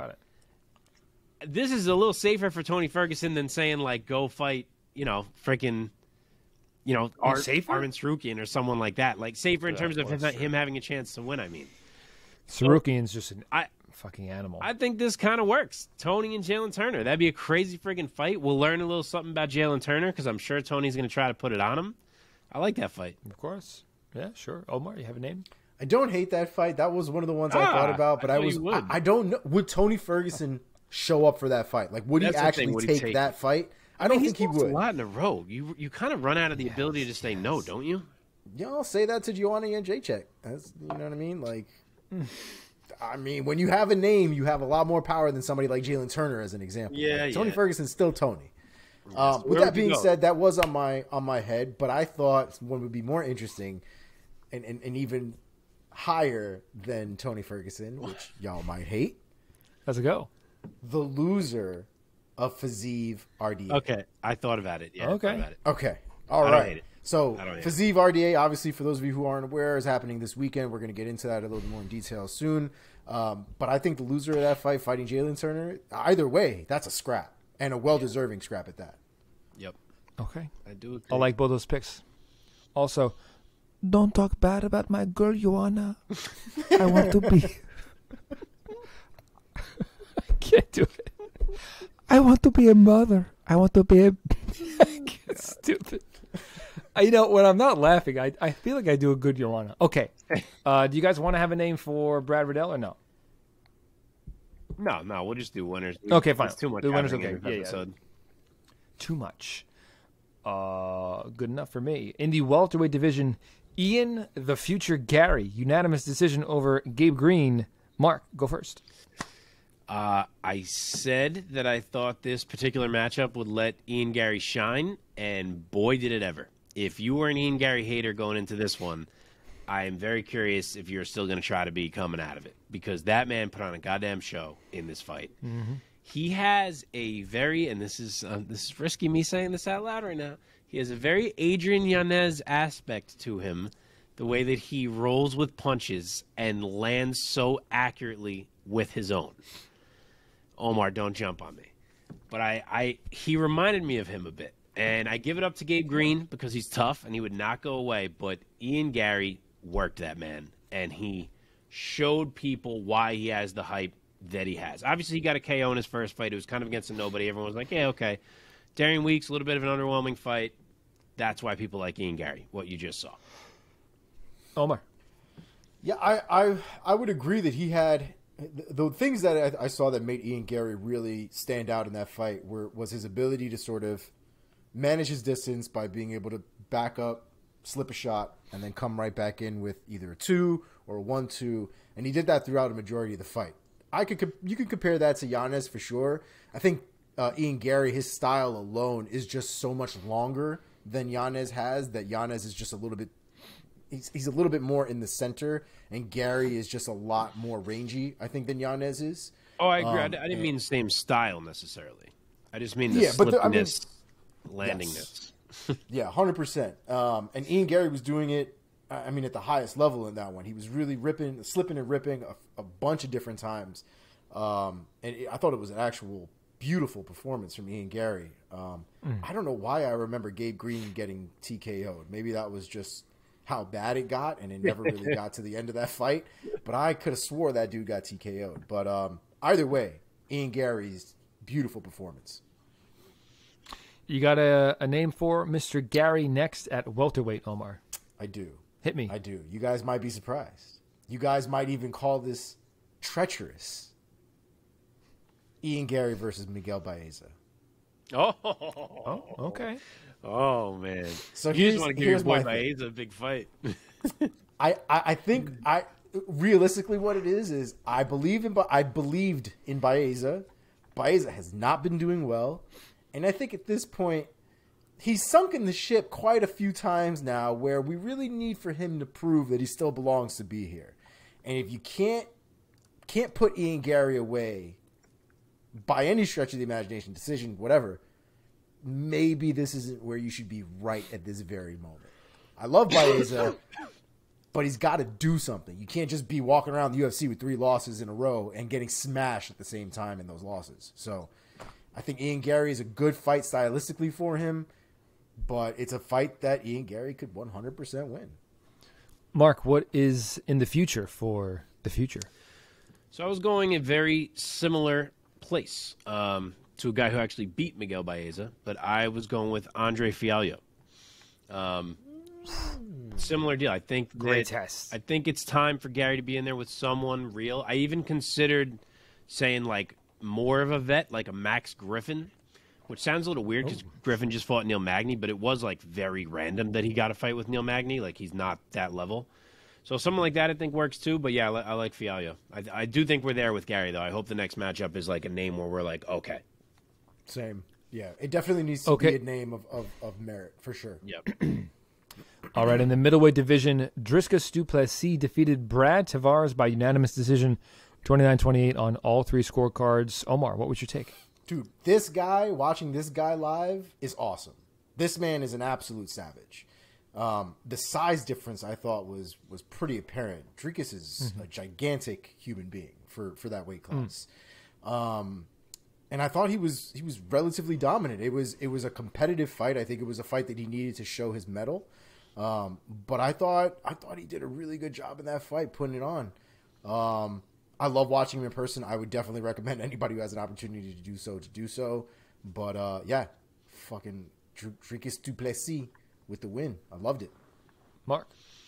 Yeah, Dricus is a wild fighter. Like everything he does is explosive. Like he may need to dial it back even a little bit, but it's all such big explosive movements. But you can't say it's not working for him because even when he looks dead tired in there, he's finding ways to get it done. Like he was hurting Brad more when he was tired than he was when he was fresh. Like, and he was really lunging into things, but it was working. He's got long strikes. Because of that lunging, he's like a little bit tough to read. He is well-rounded. He's tough. He's got a chin. He's tricky for guys to figure out, and he's a big dude, like Omar said. I still don't know what his ceiling is. This is a guy who has a win over Roberto Soldich on his resume, who, if people don't know, is one of the top middleweights in the world. I'm actually hoping he ends up in the UFC one day soon. But he is a name to watch, absolutely, and he got his big UFC win here. Okay, you got a name for us for where du Plessis goes from here at middleweight? I wasn't Omar. If you have one, go first. I wasn't ready for this one. I got to look. So for this one, I thought he needed somebody with some star power. Somebody definitely with a name. Not Brad Tavares is definitely a name, but I think a name that's really up there. And I think stylistically, this would be an interesting matchup.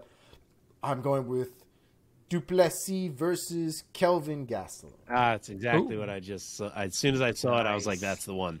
Not to mention, they were supposed to fight. I forget who Gastelum was originally fighting. I'm blanking now. And that person fell out. Du Plessis stepped in on a week's notice, and then that's when Gastelum was like, oh, no, I can't fight. And du Plessis was all like, what the fuck? You were all ready to fight. Then you heard it was me. Now you're out. So on and so on. So they already have a little bit of bad blood between them. So yeah, Gastelum was scheduled to fight Nasruddin. Oh, Imavov. Yep, I just remembered. Yeah. But yeah, that's where I'm going. Du Plessis and Gastelum. That's a great fight. All right, cool. Mike, I also think you might have skipped over Jim Miller. Sorry, Jim, because Cowboy stole all the spotlight from your fight, even though you won. Let's do that real quick. Jim Miller defeated Donald Cowboy Cerrone in the second round by submission via, guillotine, that's right. Via guillotine choke, the official time 1 minute, 32 seconds of round number 2. Omar, go first. Really quick, we should point out that Jim Miller is a fucking class act, because when he saw Donald Cerrone putting down his gloves and his hat, he was like, give Cowboy the spotlight. That's the man that needs the spotlight. Let him do his thing. Jim Miller is a class act. Love Agree it. Totally. That was great.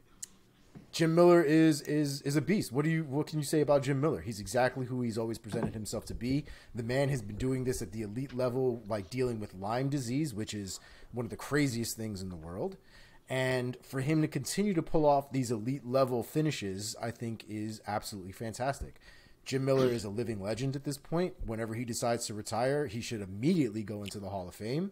And there's not much more to say about it. It was a beautiful performance from Jim Miller and a really emotional night to watch Donald Cerrone. I'm going to stay with you right here, Omar. Give us the name at lightweight where you think Jim Miller might go next. So I thought this fight would be interesting, and I also thought stylistically it would be competitive for the opponent. I'm going to go with Jim Miller versus Mark O. Madsen. Okay, Mark, give us your take on Jim Miller's performance and win over Cowboy, and ultimately give us a pick for where you think he might go next, either at, what is it, lightweight or welterweight? Is he staying at welterweight? I think it's lightweight. I think that was just yeah. Okay. Yeah. That was only because of how late notice it was. Yeah. That's right. Yeah. Really nice win for Jim Miller. You know, it hurt a little bit, but what can you do? Your favorite fighters don't usually get to go out on top, so he hurt me, but it was nice. It was a crazy ending. He's the one that actually got caught with the head kick when they both threw kicks, and Cerrone loses his balance and kind of falls right into the guillotine. So crazy ending, but put another one in the win column for Jim Miller. He is now the all-time wins leader in the UFC. We'll see how long it lasts. He's got some people nipping at his heels already, namely one Charles Oliveira. But yeah, not a lot that needs to be said about Jim Miller. We know who he is. The guy's a stud. He's been doing it forever. He's going to keep doing it. Nice win for him. And as Omar said, he is the man. Okay, back up to the middleweight. Sorry. Yeah, I think he deserves to step up. He's won 3 in a row. He's kind of looking fresh again, a little resurgent. Omar kind of gave him a nice step too. I was thinking Alexander Hernandez would be a good one. Ooh, I like that. That's nice. I like that one. Absolutely. Okay, back up to the middleweight division, and Andre Muniz defeated Uriah Hall by unanimous decision, earning a 30-27 on all 3 scorecards. This one was arithmetic for Mr. Muniz. Mark, why don't you take it first? Yeah, I have a little bit of mixed reactions to this one because, yes, Andre Muniz won throughout and proved that he's very good and top 10 material and all that. But he also didn't fight like the Andre Muniz that we're used to.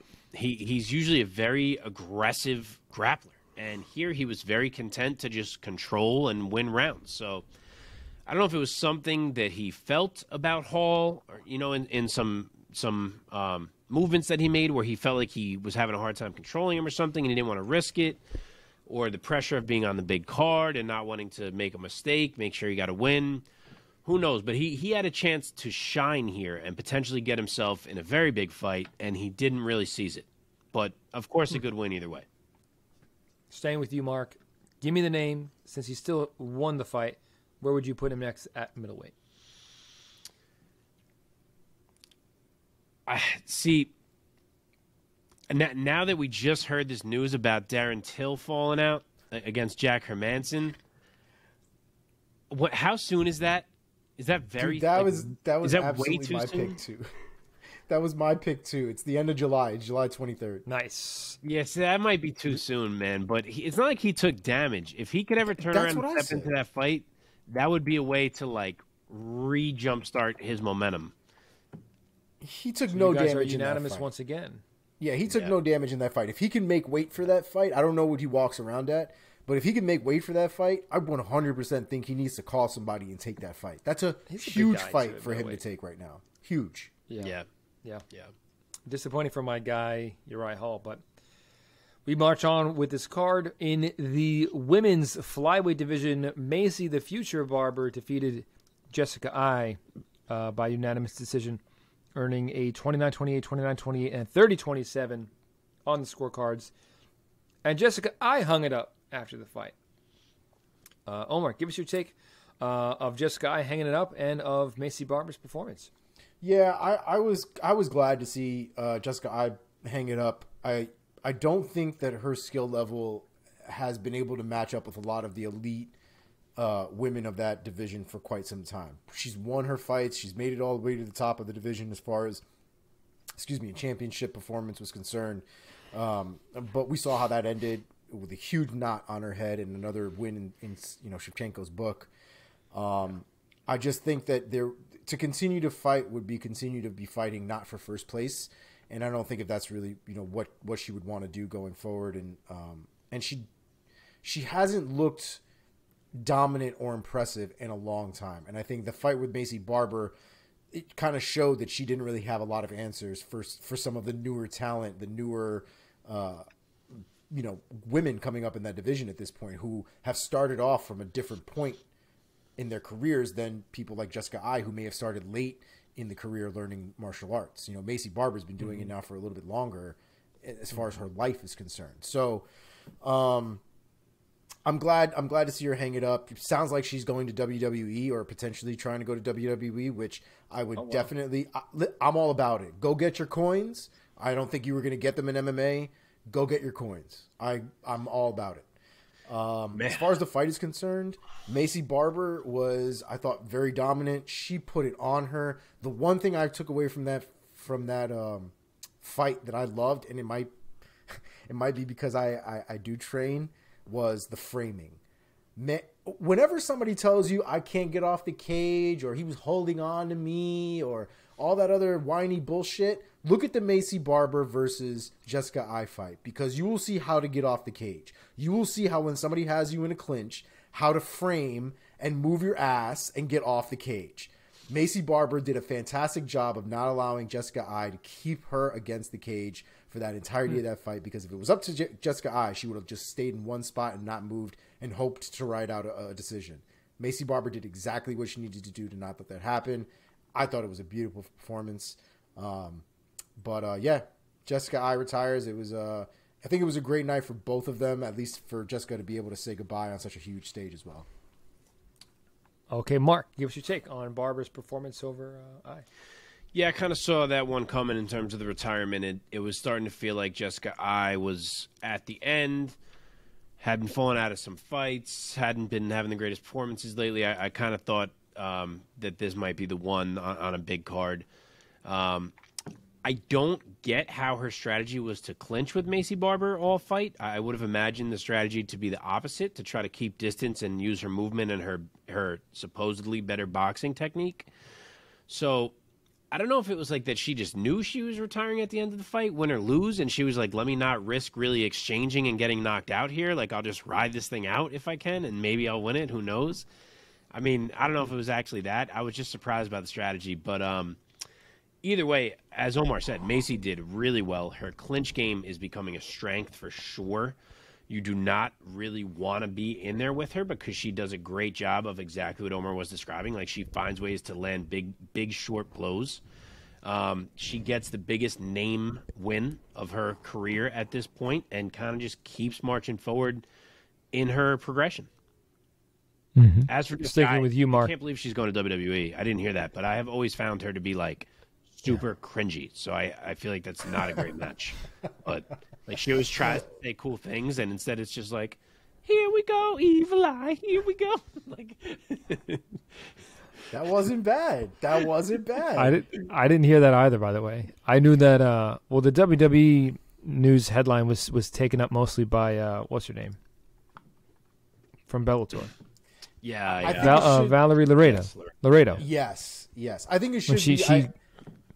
Jessica Ai says she wants to go to WWE. I should clarify that. That's why Laredo made it like official with tears in her eyes on Helwani. Yeah. Did you see her? Did you see her delivery? So proud to announce. She goes, "I'm going to be a WWE superstar." And I want to say that I'm the first Cuban American woman. Yeah, and I'm going to be joining the WWE. I was like, wow, you're the first Cuban American woman? Maybe it is. Could that really be true that she's the first Cuban American woman to be in the WWE? Yeah, that's what I she was believe trying that. to say, but it's not what she said. I mean, Out to of be fair, all the women, the WWE has not been that diverse up until the last 5 or 6 years, bro. There might have been. you're right. There's been a ton of white women that have been on that on the WWE roster, but it's only up until the last 5, 6 years where you've had black champions, black tag team champions, Hispanic women. I don't think that's really been. WWE's been fairly diverse with men for a while. Maybe not as champions. They're higher on the card now. But with women, yeah. Dude, the Dudley Boys? Not until terribly recently for women. Booker T? Come on. Yeah. What's it called? Fucking, I think, but diversity. Wasn't the chick who was Lita actually like a white girl? Like a white lady? No, Lita's something Latin. Is she not? I don't know, man. If you look her up. I've looked her up as the person who portrayed Lita. I don't think she's Latina. Well, was she supposed to be? They didn't really bill her as Latina. I just assumed she was. I think she's she didn't do. No, right. She wasn't like the Latina character, but she was vaguely Latina. I mean, her name was Lita. Dumas is her last name. What kind of last name is Dumas? English? Her wrestling career, it looks like, started in Mexico with Rey Mysterio Jr. And she traveled to Mexico, learned how. Maybe I'm wrong. Learned how to wrestle. She's not Mexican though, but she learned how to wrestle in Mexico from Mexicans. Okay. So I think that might be what that is. Boy, have we gone off the rails here. Okay. Real quick. No more Macy Barber, Jessica I. Real quick, less lightning round style. These last few fights. Julia Stolarenko. We got to match up Macy, or at least I want to. Oh, my bad. Go ahead. I would go with Andrea Lee. I think that Andrea Lee is someone who kind of, win or lose, makes everyone she fights get into a scrap. And I think that's the kind of thing I want to see from Macy Barber right now and see how she handles it. Not bad.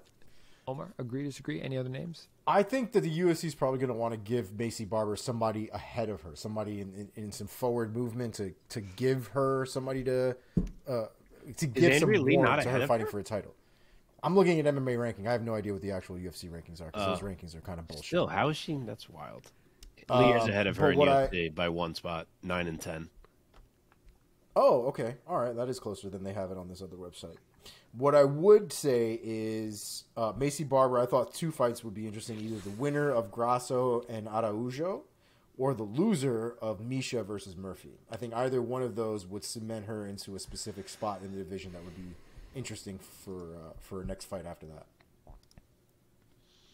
Cool. Let's finish up this UFC card because Julia Stolarenko submitted Jessica Rose Clark in the very first round, 42 seconds, by armbar. Mark, give us your quick take. Yes, Stolarenko actually looked good in there. She was willing to strike early. She waited until Clark kind of felt like, all right, we're exchanging, and then boom, takedown, patented armbar, which was vicious, and she's finally on the board in the UFC after her 5th try. Omar. I mean, if there was ever a fight for you to come back and try to get people to give any kind of shit about you after some of those earlier performances, that's the one. That's the one you do it with. Yep. It was as good as it comes. Add that to the highlight reel, and now every time that this girl comes back into the octagon, they will be replaying that girl's broken arm over and over again.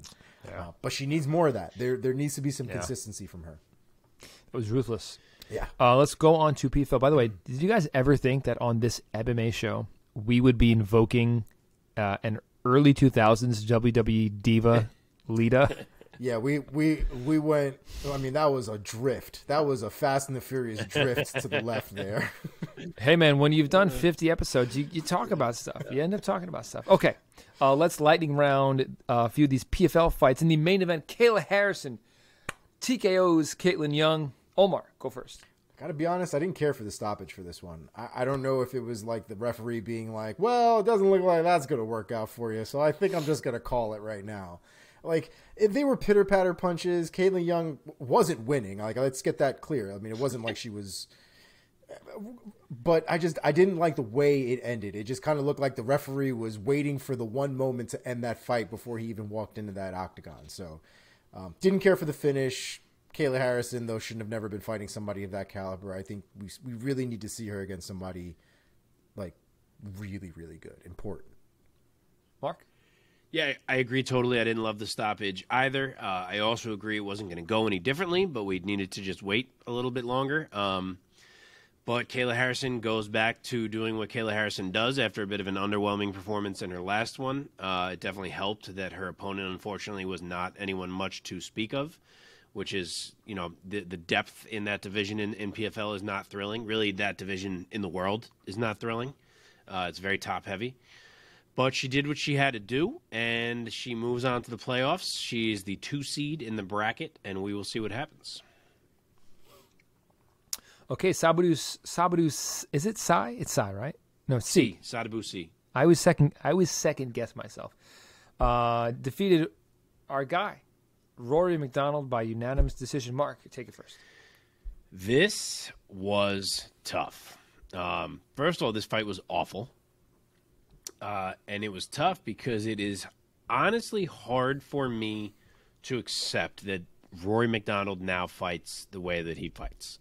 Like, the guy went from being a lunatic, throw down, who's the better man striker, and a skilled striker at that, to a guy who is somehow now lost if he can't get a takedown. Like, you would think, like, oh, that's Rory McDonald. If he can't get a takedown, he'll go to striking.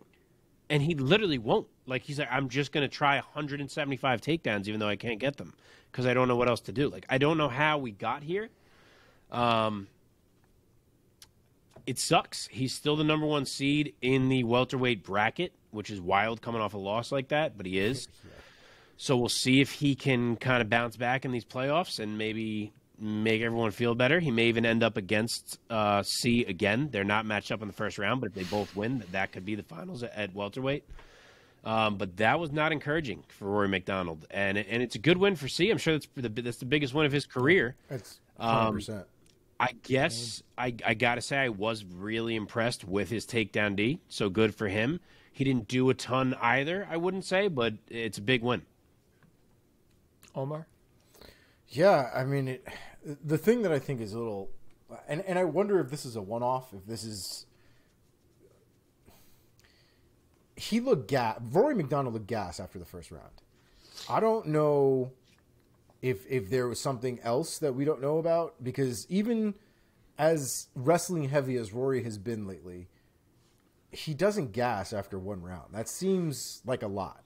Yeah. So I don't know if there was something else that was at play here that we don't know about, that he's not talking about or whatever, but to watch Rory McDonald be gassed after one round is a unicorn. So yeah. I don't know how much stock I want to put into this kind of performance. It wasn't great for Rory McDonald, but there seemed to be something other than just a mentality thing that went into play here for Rory to perform the way that he did. Okay, Ray Cooper, the third round, 1 TKO over Brett Cooper. Omar, take it first. So this was a murder. Ray Cooper would 100% have gotten arrested if he had done this in public. This is absolutely crazy.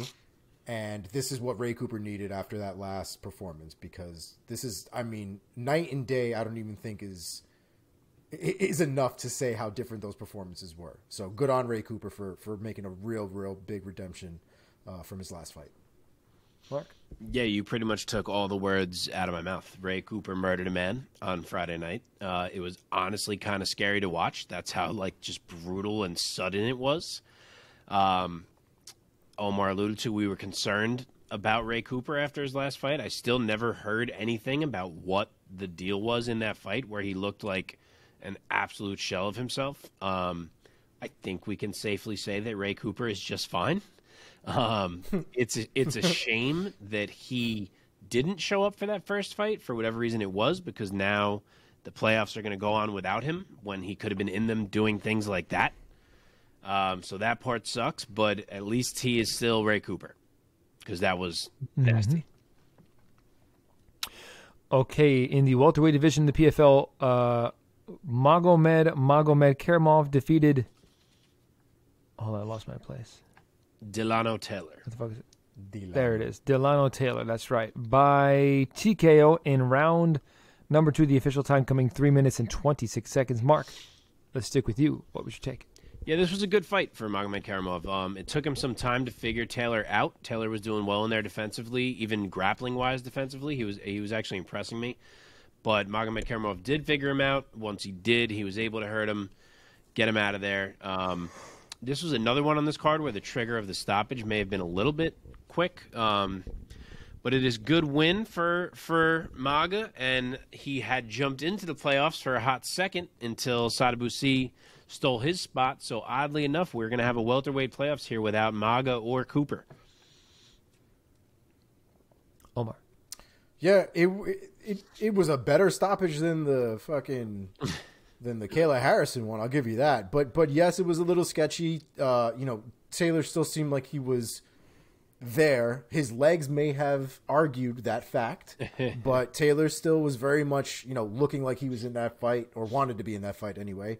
But it was brutal, man. I mean, Magomed's got some hands, and he definitely put them on Taylor, and Taylor felt them. So whether we like the finish or not, it was a hell of an exchange for that final sequence. Okay, last one. Larissa Pacheco, round 1 TKO over Jenna Fabian. Omar, go first. Yo, Pacheco laid hands on this girl. First of all, we need to give credit to Fabian for taking as many shots as she did, as many clean shots as she did, because Pacheco was lighting that girl up. Inside leg kick to keep her off of her balance, throwing hooks, landing hooks on the inside, cutting the angle from her actual guard. I mean, it was a great performance. Listen, I don't know who Larissa Pacheco is up until this point, but I'm down to watch again. That was all right. Mark, bring us home.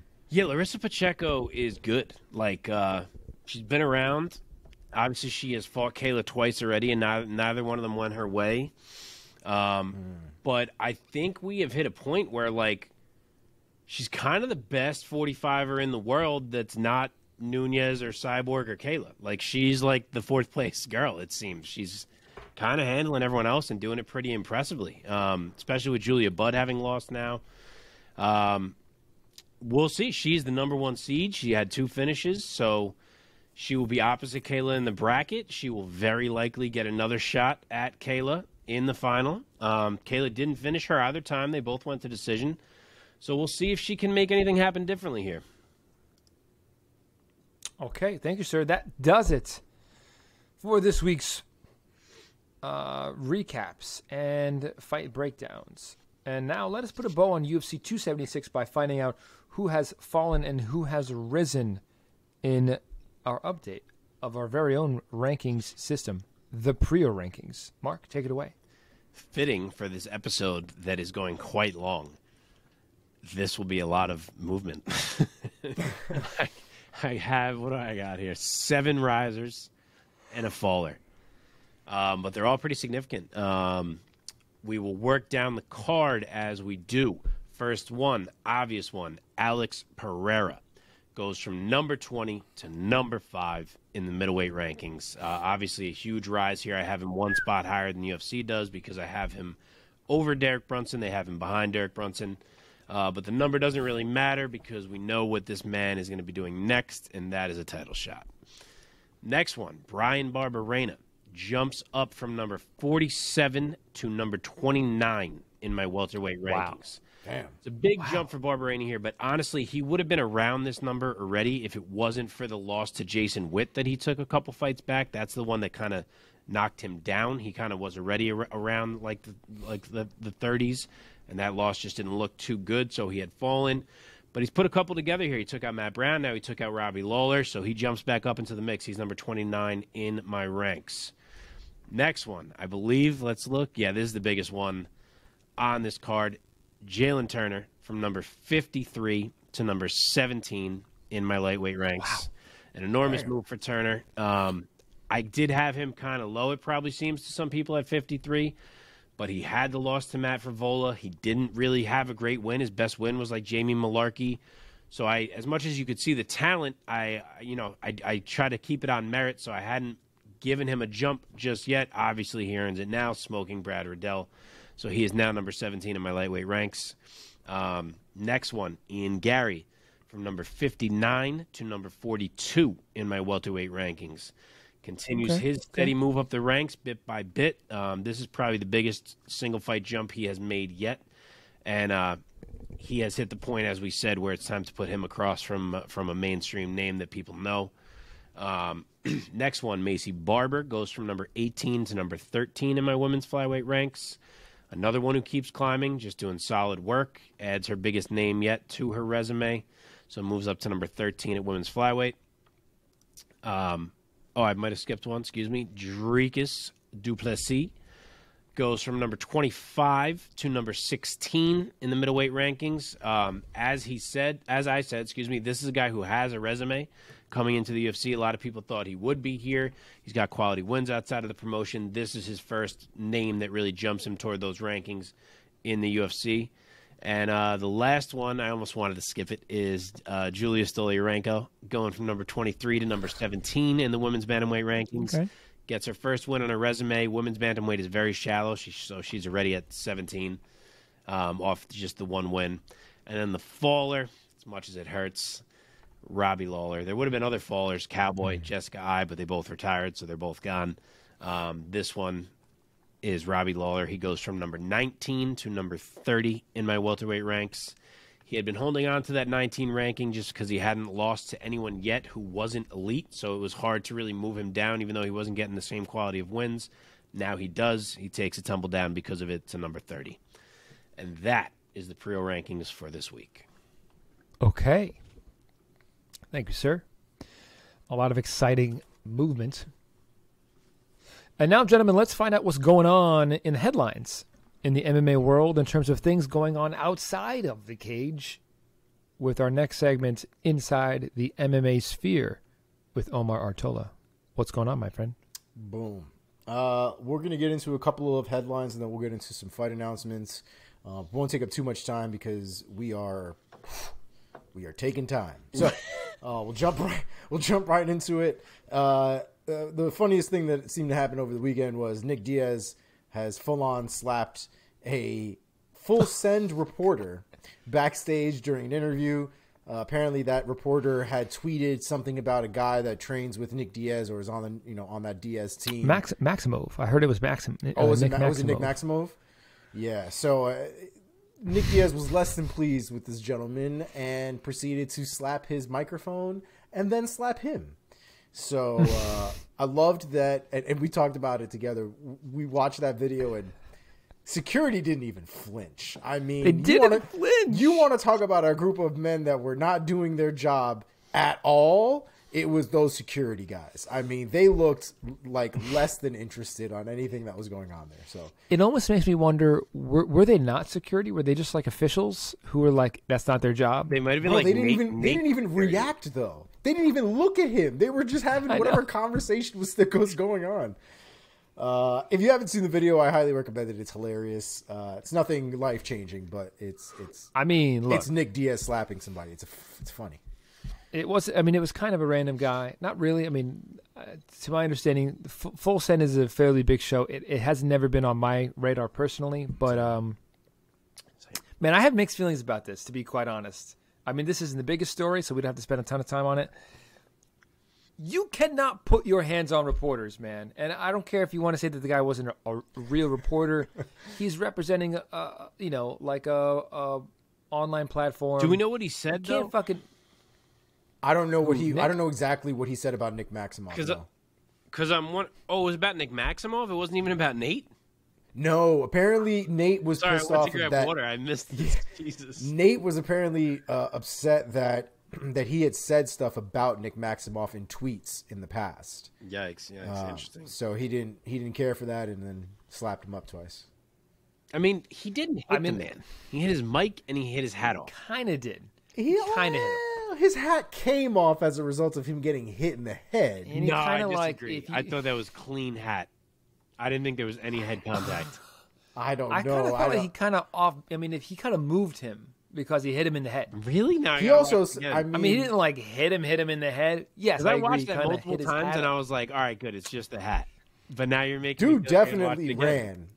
Dude definitely Even ran after that. He still. was like off frame once after the camera guy went to turn around to see him. That guy was gone. He's nowhere to be found. I mean, I get it, right? Like the response should not be you just slapping people for shit you don't like them saying. I get that. Yes. You know, if he had talked about his mom or like something crazy, I get it. But if Like if he was really talking shit. Right, a criticism of a fighter, which, let's be 100% real with one another, including the Diaz brothers, Nick Maximoff has not had a great time in the UFC. Criticism is 100% warranted on Nick Maximoff. That's just a fact. I don't know what this kid said. Maybe he said something crazy that was more than just a criticism, but I mean, yeah, right. You can't just be slapping people because you don't like a critique on something that's within the MMA realm. I mean, what I think is totally in bounds. If you're Nate Diaz, say it. Tell him, like, get in his face a little bit. Tell him, like, yo, you tweeted about my boy. I didn't like that. Make him a little nervous, but you shouldn't be touching anybody. Yeah, the Diaz brothers, I don't think have ever really been that eloquent with words, though. I don't think that's. I need to know what he said because I'm. I'll tell you right now. Oh, he tweeted. I'm always on team. More people need to get punched in the face. That people are too comfortable with being out of line and talking wild shit, and that more people need to get punched in the face, and more people won't be assholes.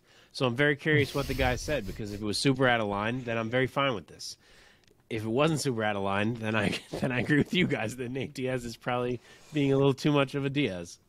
I think there's going to be a spectrum of offense of whatever this kid tweeted out, and it's like, did he say Nick Maximov, sucks monkey dicks, or did he say like Nick Maximov is not good enough to be in the UFC, or did he say tough loss for Nick Maximov? You know what I mean? No, yeah, but if he said like, I've seen monkeys fuck, and that was more exciting than watching Nick Maximov. Yeah, like you should probably get slapped in the face. I'm not saying you should get knocked out, but yeah, like. Somebody probably needs to put some hands on you so that you can do your job a little bit more professionally, because obviously your bosses aren't fucking doing it. And these are real people, real careers, real lives. Like, they don't deserve... But fuck the feelings. They just don't deserve... The reality is you would never, that man would never, and I mean fucking never, look at Nick Maximoff in his fucking eye and tell him whatever wild shit he tweeted. If it was wild. Again, if it was a criticism, if it was like you were saying, like, Nick Maximoff is, 0-2, hasn't looked particularly great in his UFC appearances. Yeah, no, you should not be slapping people for calling out the fucking obvious. Right. But if he was disrespectful, like, yeah, that stuff happens, and I agree with Mark. It should happen. I was playing devil's advocate more, like, I understand where Mike's coming from, but I am also of the belief that, like, show a little respect. I don't think it's a lot to ask for basic human decency, and to not get it for no reason. If you get slapped in the face, I'm not going to cry for you. Okay. We got to know the tweets. I got to know. But maybe we'll find out one day. But I'm not He finding probably it. deleted that shit so quick after you got slapped up. All right, let's keep going. Oh, what's next? Me. Shit. My bad. All right, next on the list. UFC adds Bo Nickel to Dana White's Contender Series this summer. That will be going down August 9th, and he will be going up against a gentleman named Zachary Borralho. Next on the list, Patricky Pitbull is injured. He will not be in his fight against oh my God. Sydney Outlaw. His name down. Thank you, Sydney Outlaw, for Bellator 283. It is now being headlined by Douglas Lima and Jason Jackson. Felice Herrig in the news. She retired recently from MMA not too long ago. And would you know it, here is Felice Herrig signed with BKFC. Oh, God. Yeah, I did not see this one coming. You guys know how I feel about BKFC. I enjoy it quite a bit. I don't care for this one all too much. How come? Personally. Why so? Felice Herrig is a scrapper. Don't get me wrong, but I've never found her striking to be elite. Like I think she's going to take so much damage in BKFC, and it has nothing to do with the pretty girl this, pretty girl that. She's going to get she might get hurt over there. Some of those girls over there have probably never done MMA, but my guy, they know how to punch and they know how to throw down. Those girls are scrappers at BKFC. And I just think where she is in her career, especially considering how her last performance went, I don't know if that's the safest decision for her to make. But I will watch it because that's what I do, and hopefully I am proven wrong because it sounds like it would be a good fight if I am. So there it is. Yeah, man. BKFC must have money, man, to scoop up these newly retired UFC fighters. That's where all the money never comes gave from. any indication that they're like, you know what I want to do when I hang up my MMA gloves is go fight bare knuckle. Yeah. No, they never say that. But then like a month later, you're like, oh, they're going to like fight bare knuckle. You're like, oh, damn. Who must throw money at these people? Who's the one that... Oh, Jimmy Rivera. How much money did they throw at Jimmy Rivera to get him to go to BKFC? Because here we were all thinking Bellator, Has he even fought PFL. yet? No, I don't think he hasn't done it yet, no. Jimmy Rivera's good, man. Yeah. Hell yeah. Anyway, they must all have thrown all the money at him. Next on the list, I don't know if you guys remember, Juliana Velasquez fought Liz Carmouche for the Bellator title not too long ago. The end of that fight was contested by Juliana Velasquez because of the elbows and how they weren't really hurting her and it shouldn't have been stopped and this, that, and the other. She said she was going to appeal to the Hawaii Athletic Commission. She did do that, and the Hawaii Athletic Commission said no thank you. So that is officially kiboshed. Juliana Velasquez will be retaining that loss on her title, on her record, and that, ladies and gentlemen, is that. Last on the headlines, Darren Till has been forced to withdraw from the UFC London event on July 23rd. They are currently trying to find a replacement for Jack Hermanson. UFC obviously listens to this podcast, so they might very well go with Andre Muniz. Oh, I'm sorry, damn it, who did we say? Oh no, Andre Muniz. That's what I said, Yeah. So they might listen to us. You never know, right? But that definitely would be the way to go. And just a couple of fight announcements, and we will get rolling. Ariana Lipsky versus Priscilla Cachoeira has been added to UFC Vegas 59 on August 6th. Miranda Maverick versus Shayna Young has been added to UFC 278 on August 20th. Nasruddin Imavov has been versus Joaquin Buckley has been added to UFC Paris on September 3rd. Which that's a good fight for Buckley. They gave him a step up even bigger than we said. Yeah. Wow. And last but not least, by any stretch of the imagination, since we are all Angela Hill fans, Angela Hill versus Lupita Godinez has been added to UFC's October 15 event. Too. That is a great fight. Isn't it Godinez? Is it Godinez? I think so. Is she Brazilian? Godinez. Is the D a G? It is Godinez? Okay, my bad, Godinez. She's not Brazilian. Oh, Godinez. Yeah, that's all I got for you guys today. Let's jump into next week. There's a lot to get to. Yep. Without any further ado, let's go into this fight night card this coming weekend. UFC Fight Night, Dos Anjos versus Fiziev. Ooh, it's a nice little card. Let's begin with Cynthia Calvillo in the women's flyweight division. Cynthia Calvillo taking on. Well, hang on. Nina. Are we not mentioning anything? We're just gonna. Oh yeah, my bad. I'm rushing through it. Before we get into these 5 fights, we want to quickly preview any other fights or fighters that you guys want to highlight and spotlight. Yeah, I was going to give you a couple things quick. One fight that I actually think is a really interesting fight is the first fight on the entire card. Ronnie Lawrence against Saidjikov Kakramanov is a real solid bantamweight fight. Kakramanov debuted by beating Trevin Jones, which is a legit win right out of the gate. He looked really good. Ronnie Lawrence is 2-0 in the octagon. He has been very impressive. These are two guys who I think may have moved up much further had they not already been paired against each other. So obviously someone's going to take a loss here. But it's two up-and-coming talents at bantamweight for sure, and that's a good fight. And the odds are tight too, so that should be a good one, absolutely. And then the other that I was going to highlight is Ricky Tercios fighting his second UFC fight after winning Good Tough. fight.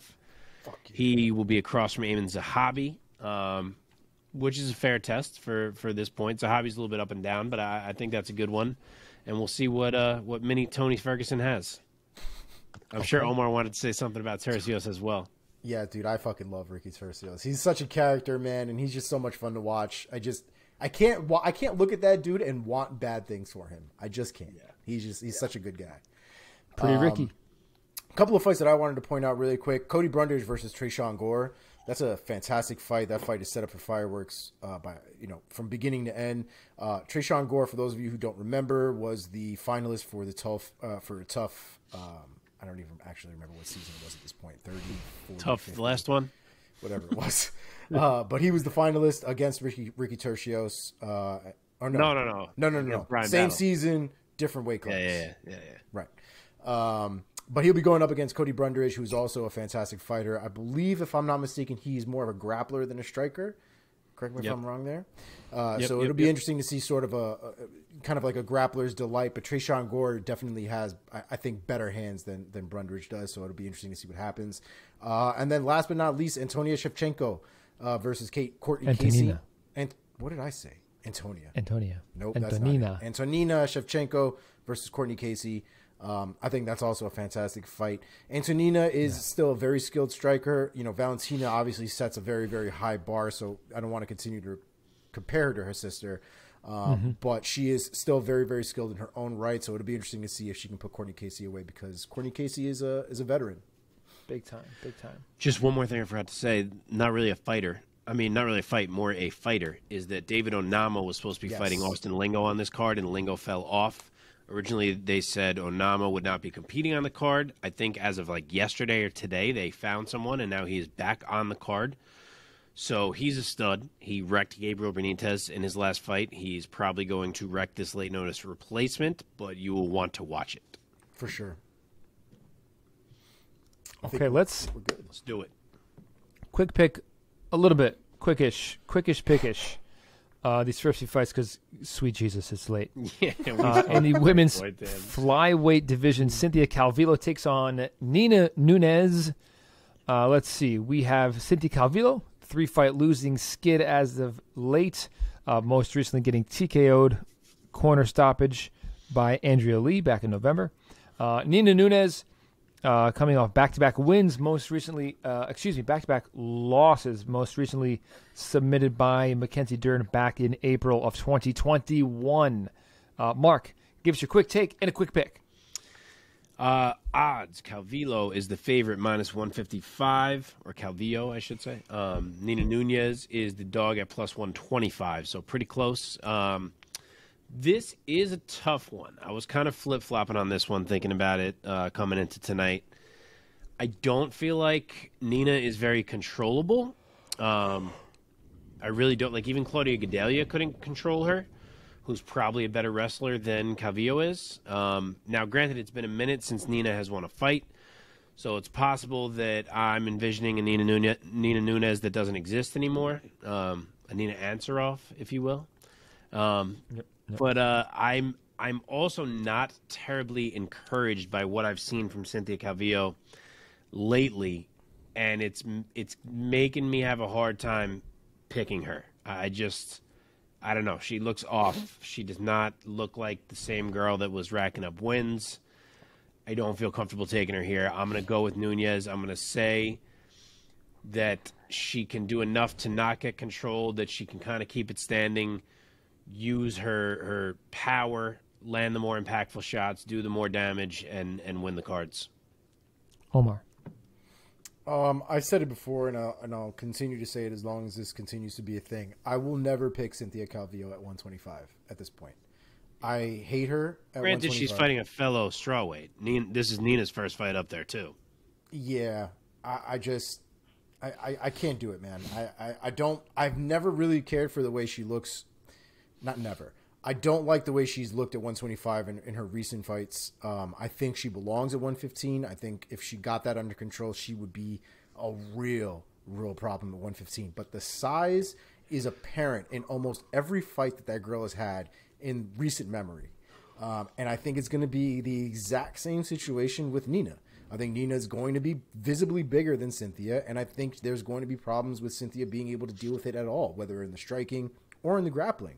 Nina Nunes, by no stretch of the imagination, is a slouch on the ground. The losses that girl has had recently have been to elite fighters. Tatiana Suarez, who, if you think you're not getting taken down by Tatiana Suarez, you don't know what Tatiana Suarez does. And then she's also lost to Mackenzie Dern, who took an arm home with her. that's also not something that's completely shocking. You know what I mean? Like she loses to people, but give or take, she's still very, very solid with her resume. I can't see her losing to Cynthia, not in this weight class. I'm going to go with Nina Nunes I'll go by decision. All right. Okay. Let's just move on. Yes. Don't worry about my picks. Mark, you will have to translate real quick. In the lightweight division, fuck this. Michael Johnson takes on Jamie Mullarkey. Michael Johnson recently has snapped a 4-fight losing streak by knocking out Alan Patrick, back in May. Jamie Mullarkey, the Aussie, 2-3 in the UFC, most recently getting TKO'd by Jalen Turner, who just turned in a spectacular performance this past weekend at UFC 276. Mark, go first, and then cue up Omar for me. He's hearing you, dude. Who he is now? But I can't hear him. I don't know if he's talking. Wait, you can't hear Mike? No, I can't hear him or see him. He's frozen. That's why I said, oh, dude, so we can't do this? yeah, we can. We're going to finish strong. I don't know if Mike should refresh because he works for you. All right. I work for you. Let's just finish. All right. I'll just go first every time so Omar knows what's happening. Michael Johnson, plus 190. Jamie Mullarkey, minus 240. Wider than I expected. Look, I am a Michael Johnson fan. I have been for a long time.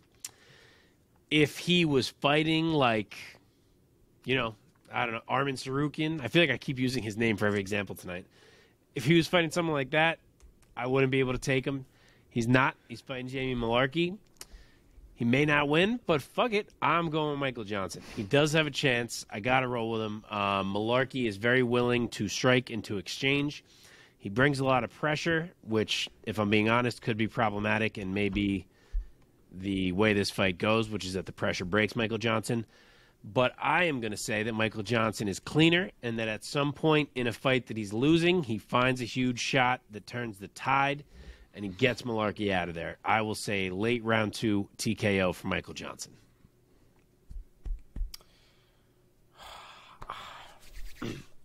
This one's a little interesting. I love Michael Johnson. I love watching Michael Johnson fight. But the one thing I think we've all seen Michael Johnson have issues with is adversity. I think when Michael Johnson gets a lot of pressure put on him, when there's a lot of forward movement, he has the ability to crumble. He's had the ability to sort of get drowned in those moments. Jamie Mullarkey has that durability. I think has that type of forward movement and drowning style. I think he will get clipped. I think Johnson will definitely be able to hit him, but I wouldn't be shocked that Jamie Mullarkey was able to walk him down, stress him out, gas him out, and then just kind of wear on him until he goes away. The first round, I think, will be the biggest tell as to how that fight might be going down. If it goes past the first round, I think Mullarkey has a much better chance to win that fight than Michael Johnson going forward. I will go by Jamie Mullarkey, round 3 KO. That is the very correct take. But yes, I too will go Mullarkey by TKO in the second. Okay, in the bantamweight division, Douglas Silva de Andrade takes on Said Nurmagomedov. We have Nurmagomedov coming off back-to-back wins, most recently a submission win over Cody Stamann. He is 4-1 in the UFC, 15-2 overall. And Da Silva, back-to-back wins, most recently a rear naked choke win over Sergey Morozov. And he himself is 6-4 in the UFC, 28-4 overall. Mark, once again, go first and then cue up Omar for me. Omar, you're still not hearing Mike? Oh, nope. Shit. All right, we got Douglas Silva de Andrade at plus 210. Said Nurmagomedov at minus 270. Another one pretty wide. I just want to shout out Douglas Silva de Andrade for a second. I feel like this guy is a perpetually underrated fighter. I have always thought that. The man's record, first off, is 28-4-1, no contest, but 28-4. Right. And he should be a bantamweight. He did a little foray up to featherweight. 2 of those losses are up at featherweight to Rob Font and Zubair Tukhugov. Really, at bantamweight, the guy's lost 2 fights, and they're to Piotr Jan and Lerone Murphy, who's also very good. So I feel like Andrade is very underrated in the general opinion. With that said, despite the fact that he's not an easy out for anyone, I think I got to go with Nurmagomedov in this fight. He's just looked so impressive. Andrade can be hurt. He can be out-grappled. He's one of those guys who can kind of shift between winning and losing fights like at any moment. He did exactly that in his last fight against Sergey Morozov. But I just think that Saeed is going to be a little bit of a level above everywhere. I think no matter where it takes place, he can kind of keep the edge. I think if it's going bad for him somewhere, he can take it somewhere else. I just think he's the dictator here. I think he's the cleaner fighter. And I think he can outstrike Andrade and maybe hurt him at some point late. I will say it is a club and sub in round 3. Okay. Yeah, I mean, I can't really say it better than that. Nurmagomedov is definitely the guy that I'm going to be going for in this fight. I think stylistically he's just a little bit more dominant. I think what you said with being the cleaner fighter, I think is really what sets him apart. I think Douglas is just a little too wild. I think he's very opportunistic when he's in the cage. If he sees something, if he's rolling around, if he can catch you in something, he will. But I think Nurmagomedov is not going to give him that opportunity because of how clean he fights. So I think I'm going to go with Nurmagomedov by decision. I'm going to say that even though Nurmagomedov has never been knocked out in his professional career, he's never been finished in any way, I'm going to say the law of averages catches up to my guy.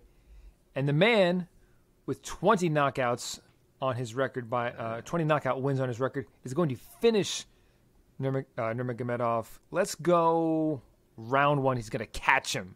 Wow. Omar, you're not hearing this, but Mike has taken Andrade by round 1 knockout. Holy hell. Let's go. Okay, main event. Let's bring the show to a close. No, not main event. Co-main event. Oh, excuse me. Co-main event, middleweight bout. We have Borralho versus Petrosyan. Borralho has won 2 fights on Dana White's Contender Series, won his UFC proper debut back in April. He is riding an 8-fight win streak as a pro, and he hasn't lost since his second pro fight back in 2015. Petrosyan, riding a 3-fight win streak coming into this weekend, most recently a split decision over Gregory Rodriguez back in February. He was victorious both in his Dana White Contender Series fight and his UFC debut, and he himself is riding a 3-fight win streak heading into Saturday night. Mark, once again, start it off. All right, you got Caio Borralho at -210, Armen Petrosyan at +175. I think that Caio Borralho wowed a lot of people in his debut, and I think that is the reason he is in a co-main event on this card over some other fights that are on it. I think that maybe people knew he was good, but not quite that good, and they were like, "Oh shit, let's see what we have here." So big spotlight for him in a co-main under a really nice main event as well. Petrosyan is also very good, and he's very technical on the feet. He can absolutely get into a flow where he starts picking you apart. He beat, as you said, Gregory Rodriguez, which is a legit win for a debut, too, specifically. But Caio Borralho showed off where his striking is in his debut. I think it's at a high enough level to be okay in there with Petrosyan. I think it's better than people even thought it was. And then, of course, he can take things down. Gregory Rodriguez did not try to take Petrosyan down. He was willing to exchange with him. Borralho will, and Borralho is filthy on the mat, and I will say he finds a sub in round 2 and becomes a guy to watch here. Okay. Yeah, I'd have to agree. Petrosyan is very good, especially if you look at his resume. He is a monster when it comes to knocking people out. But I think his last fight really showed some holes in his game. Holes that I think... how do you say his name? Is it Caio? Caio. Caio. Wrong all I think. the way around. We'll go with that. I think Caio has showed a definitely a more well-rounded approach that I think is gonna be an issue for Armen in that fight. I'm actually going to be going with round 1 KO. Oh, baby. Screw it. I'll make it interesting. I'm going to go Petrosyan, round 1 knockout. Mike has gotten Petrosyan round 1 knockout. Okay. Oh, buddy. The main These picks are event getting of out the of evening, the Saturday night UFC Fight Night, Dos Anjos versus Fiziev. We have Rafael on Rafael violence, ladies and gentlemen, going down in the lightweight division. This is a big fight right here. So we have the living legend, Rafael Dos Anjos. His record is 31-13 as a pro. He himself is 37 years old. The Brazilian coming off back-to-back wins against Renato Carneiro and Paul Felder. Fiziev, of course, the Kyrgyzstani fighter, coming into Saturday night with a 5-fight win streak, most recently knocking out Brad Riddell in spectacular fashion with that very memorable spinning wheel kick. Mark, let me send it over to you first. What's your take on this Rafael squared showdown? All right, glad we're finally getting this fight. The younger Rafael is favored. He is minus 210. And Dos Anjos is plus 170 as the dog. Wow. This one's interesting. I really don't think anything would surprise me. I'm leaning Fiziev, but I'm not sure we've seen him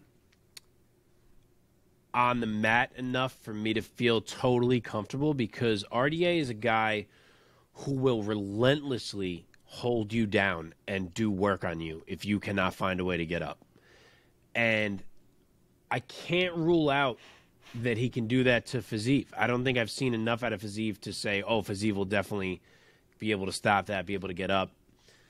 So there's concern, even though Fiziev is going to be my pick here. Oh, wow. It's, I don't know. If he is able to prevent RDA from working that constant takedown, wear on him, repeat game, and I think he is, I think the fight favors Fiziev. And I guess that's what these odds expect, with them being 2-1 for Fiziev. I think he'll be able to get 3 rounds at least out of this fight. What I keep going back to is that RDA's striking is the kind that requires exchanges. Like, it's not super smooth or clean or a stay safe style of striking. Like, RDA's style of striking puts him in the fire. And doing that with Fiziev, I think, is really dangerous. I think that's a tightrope to walk. I could see maybe RDA catch Fiziev off guard with some things early. I could see RDA maybe come on late in a fight that he's losing because Fiziev's cardio's not there. Like, I really could see a lot of periods where RDA is finding ways to win this fight. But as a whole, I just think that Fiziev will find a way to get 3 of these rounds, do enough in the striking, land enough, accumulate enough damage, and I will say he takes a decision and a massive step forward in his career.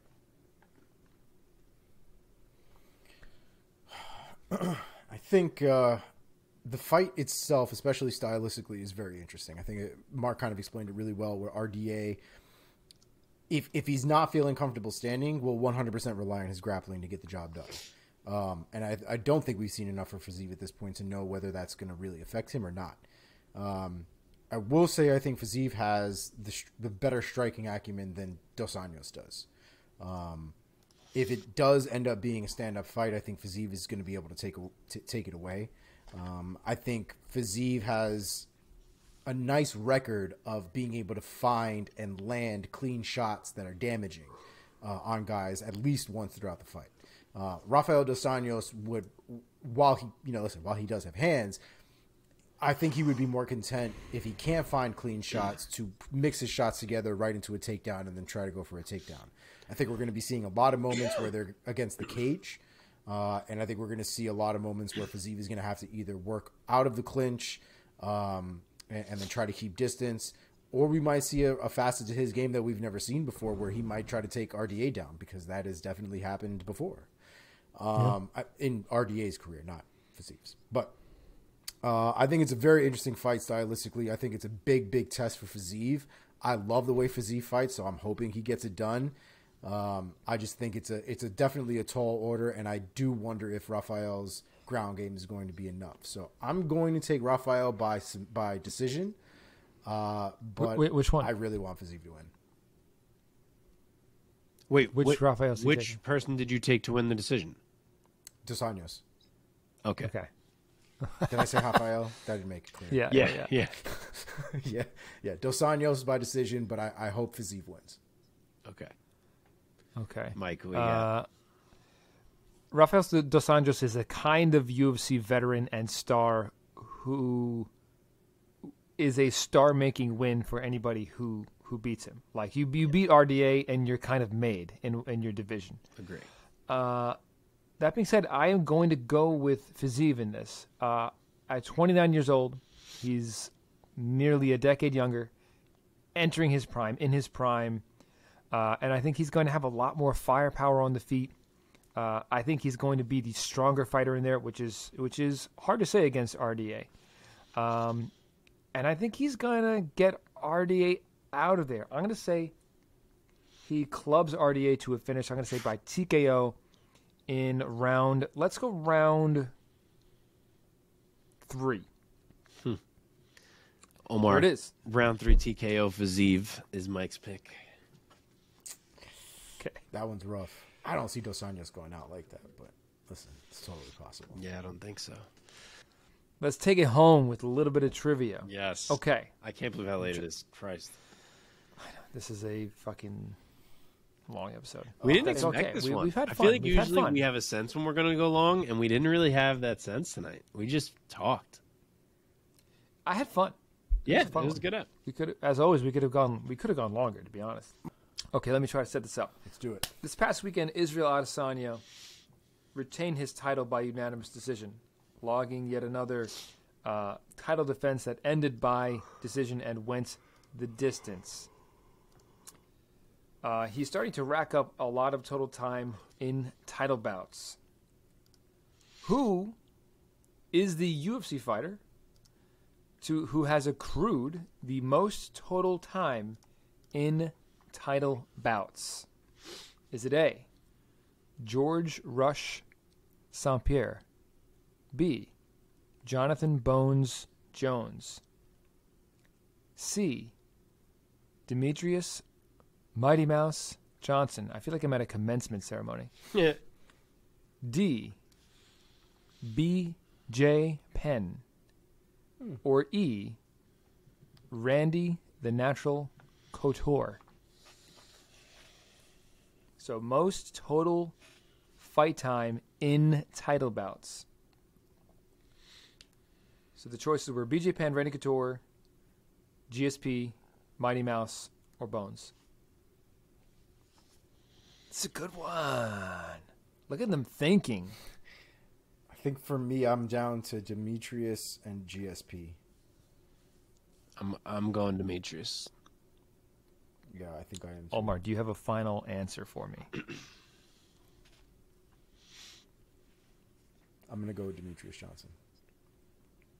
So the question was, in title bouts, who had the most total fight time?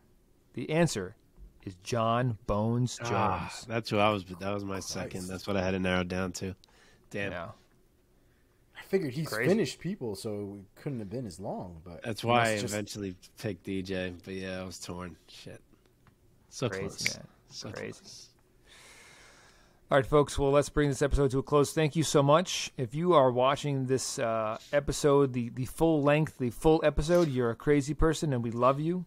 Otherwise, we'll see you in the clips. And I hope you guys enjoy the fights from this past weekend. Congrats once again, and thank you to Alexander the Great Volkanovski for treating us to greatness this past weekend. Excited to see what's next for him. And am I forgetting anything, guys? No. I would I'll just quickly say, if you guys have never been to the UFC Expo, I would 100% recommend doing it at least once in your lives. If you love the UFC, if you love fighters, if you love watching them and meeting them. We had a great time, my wife and I would just recommend it to everybody. Subscribe, follow, like, comment. Cheers. Love you. Bye. All right, folks. See you next week. Peace. Peace.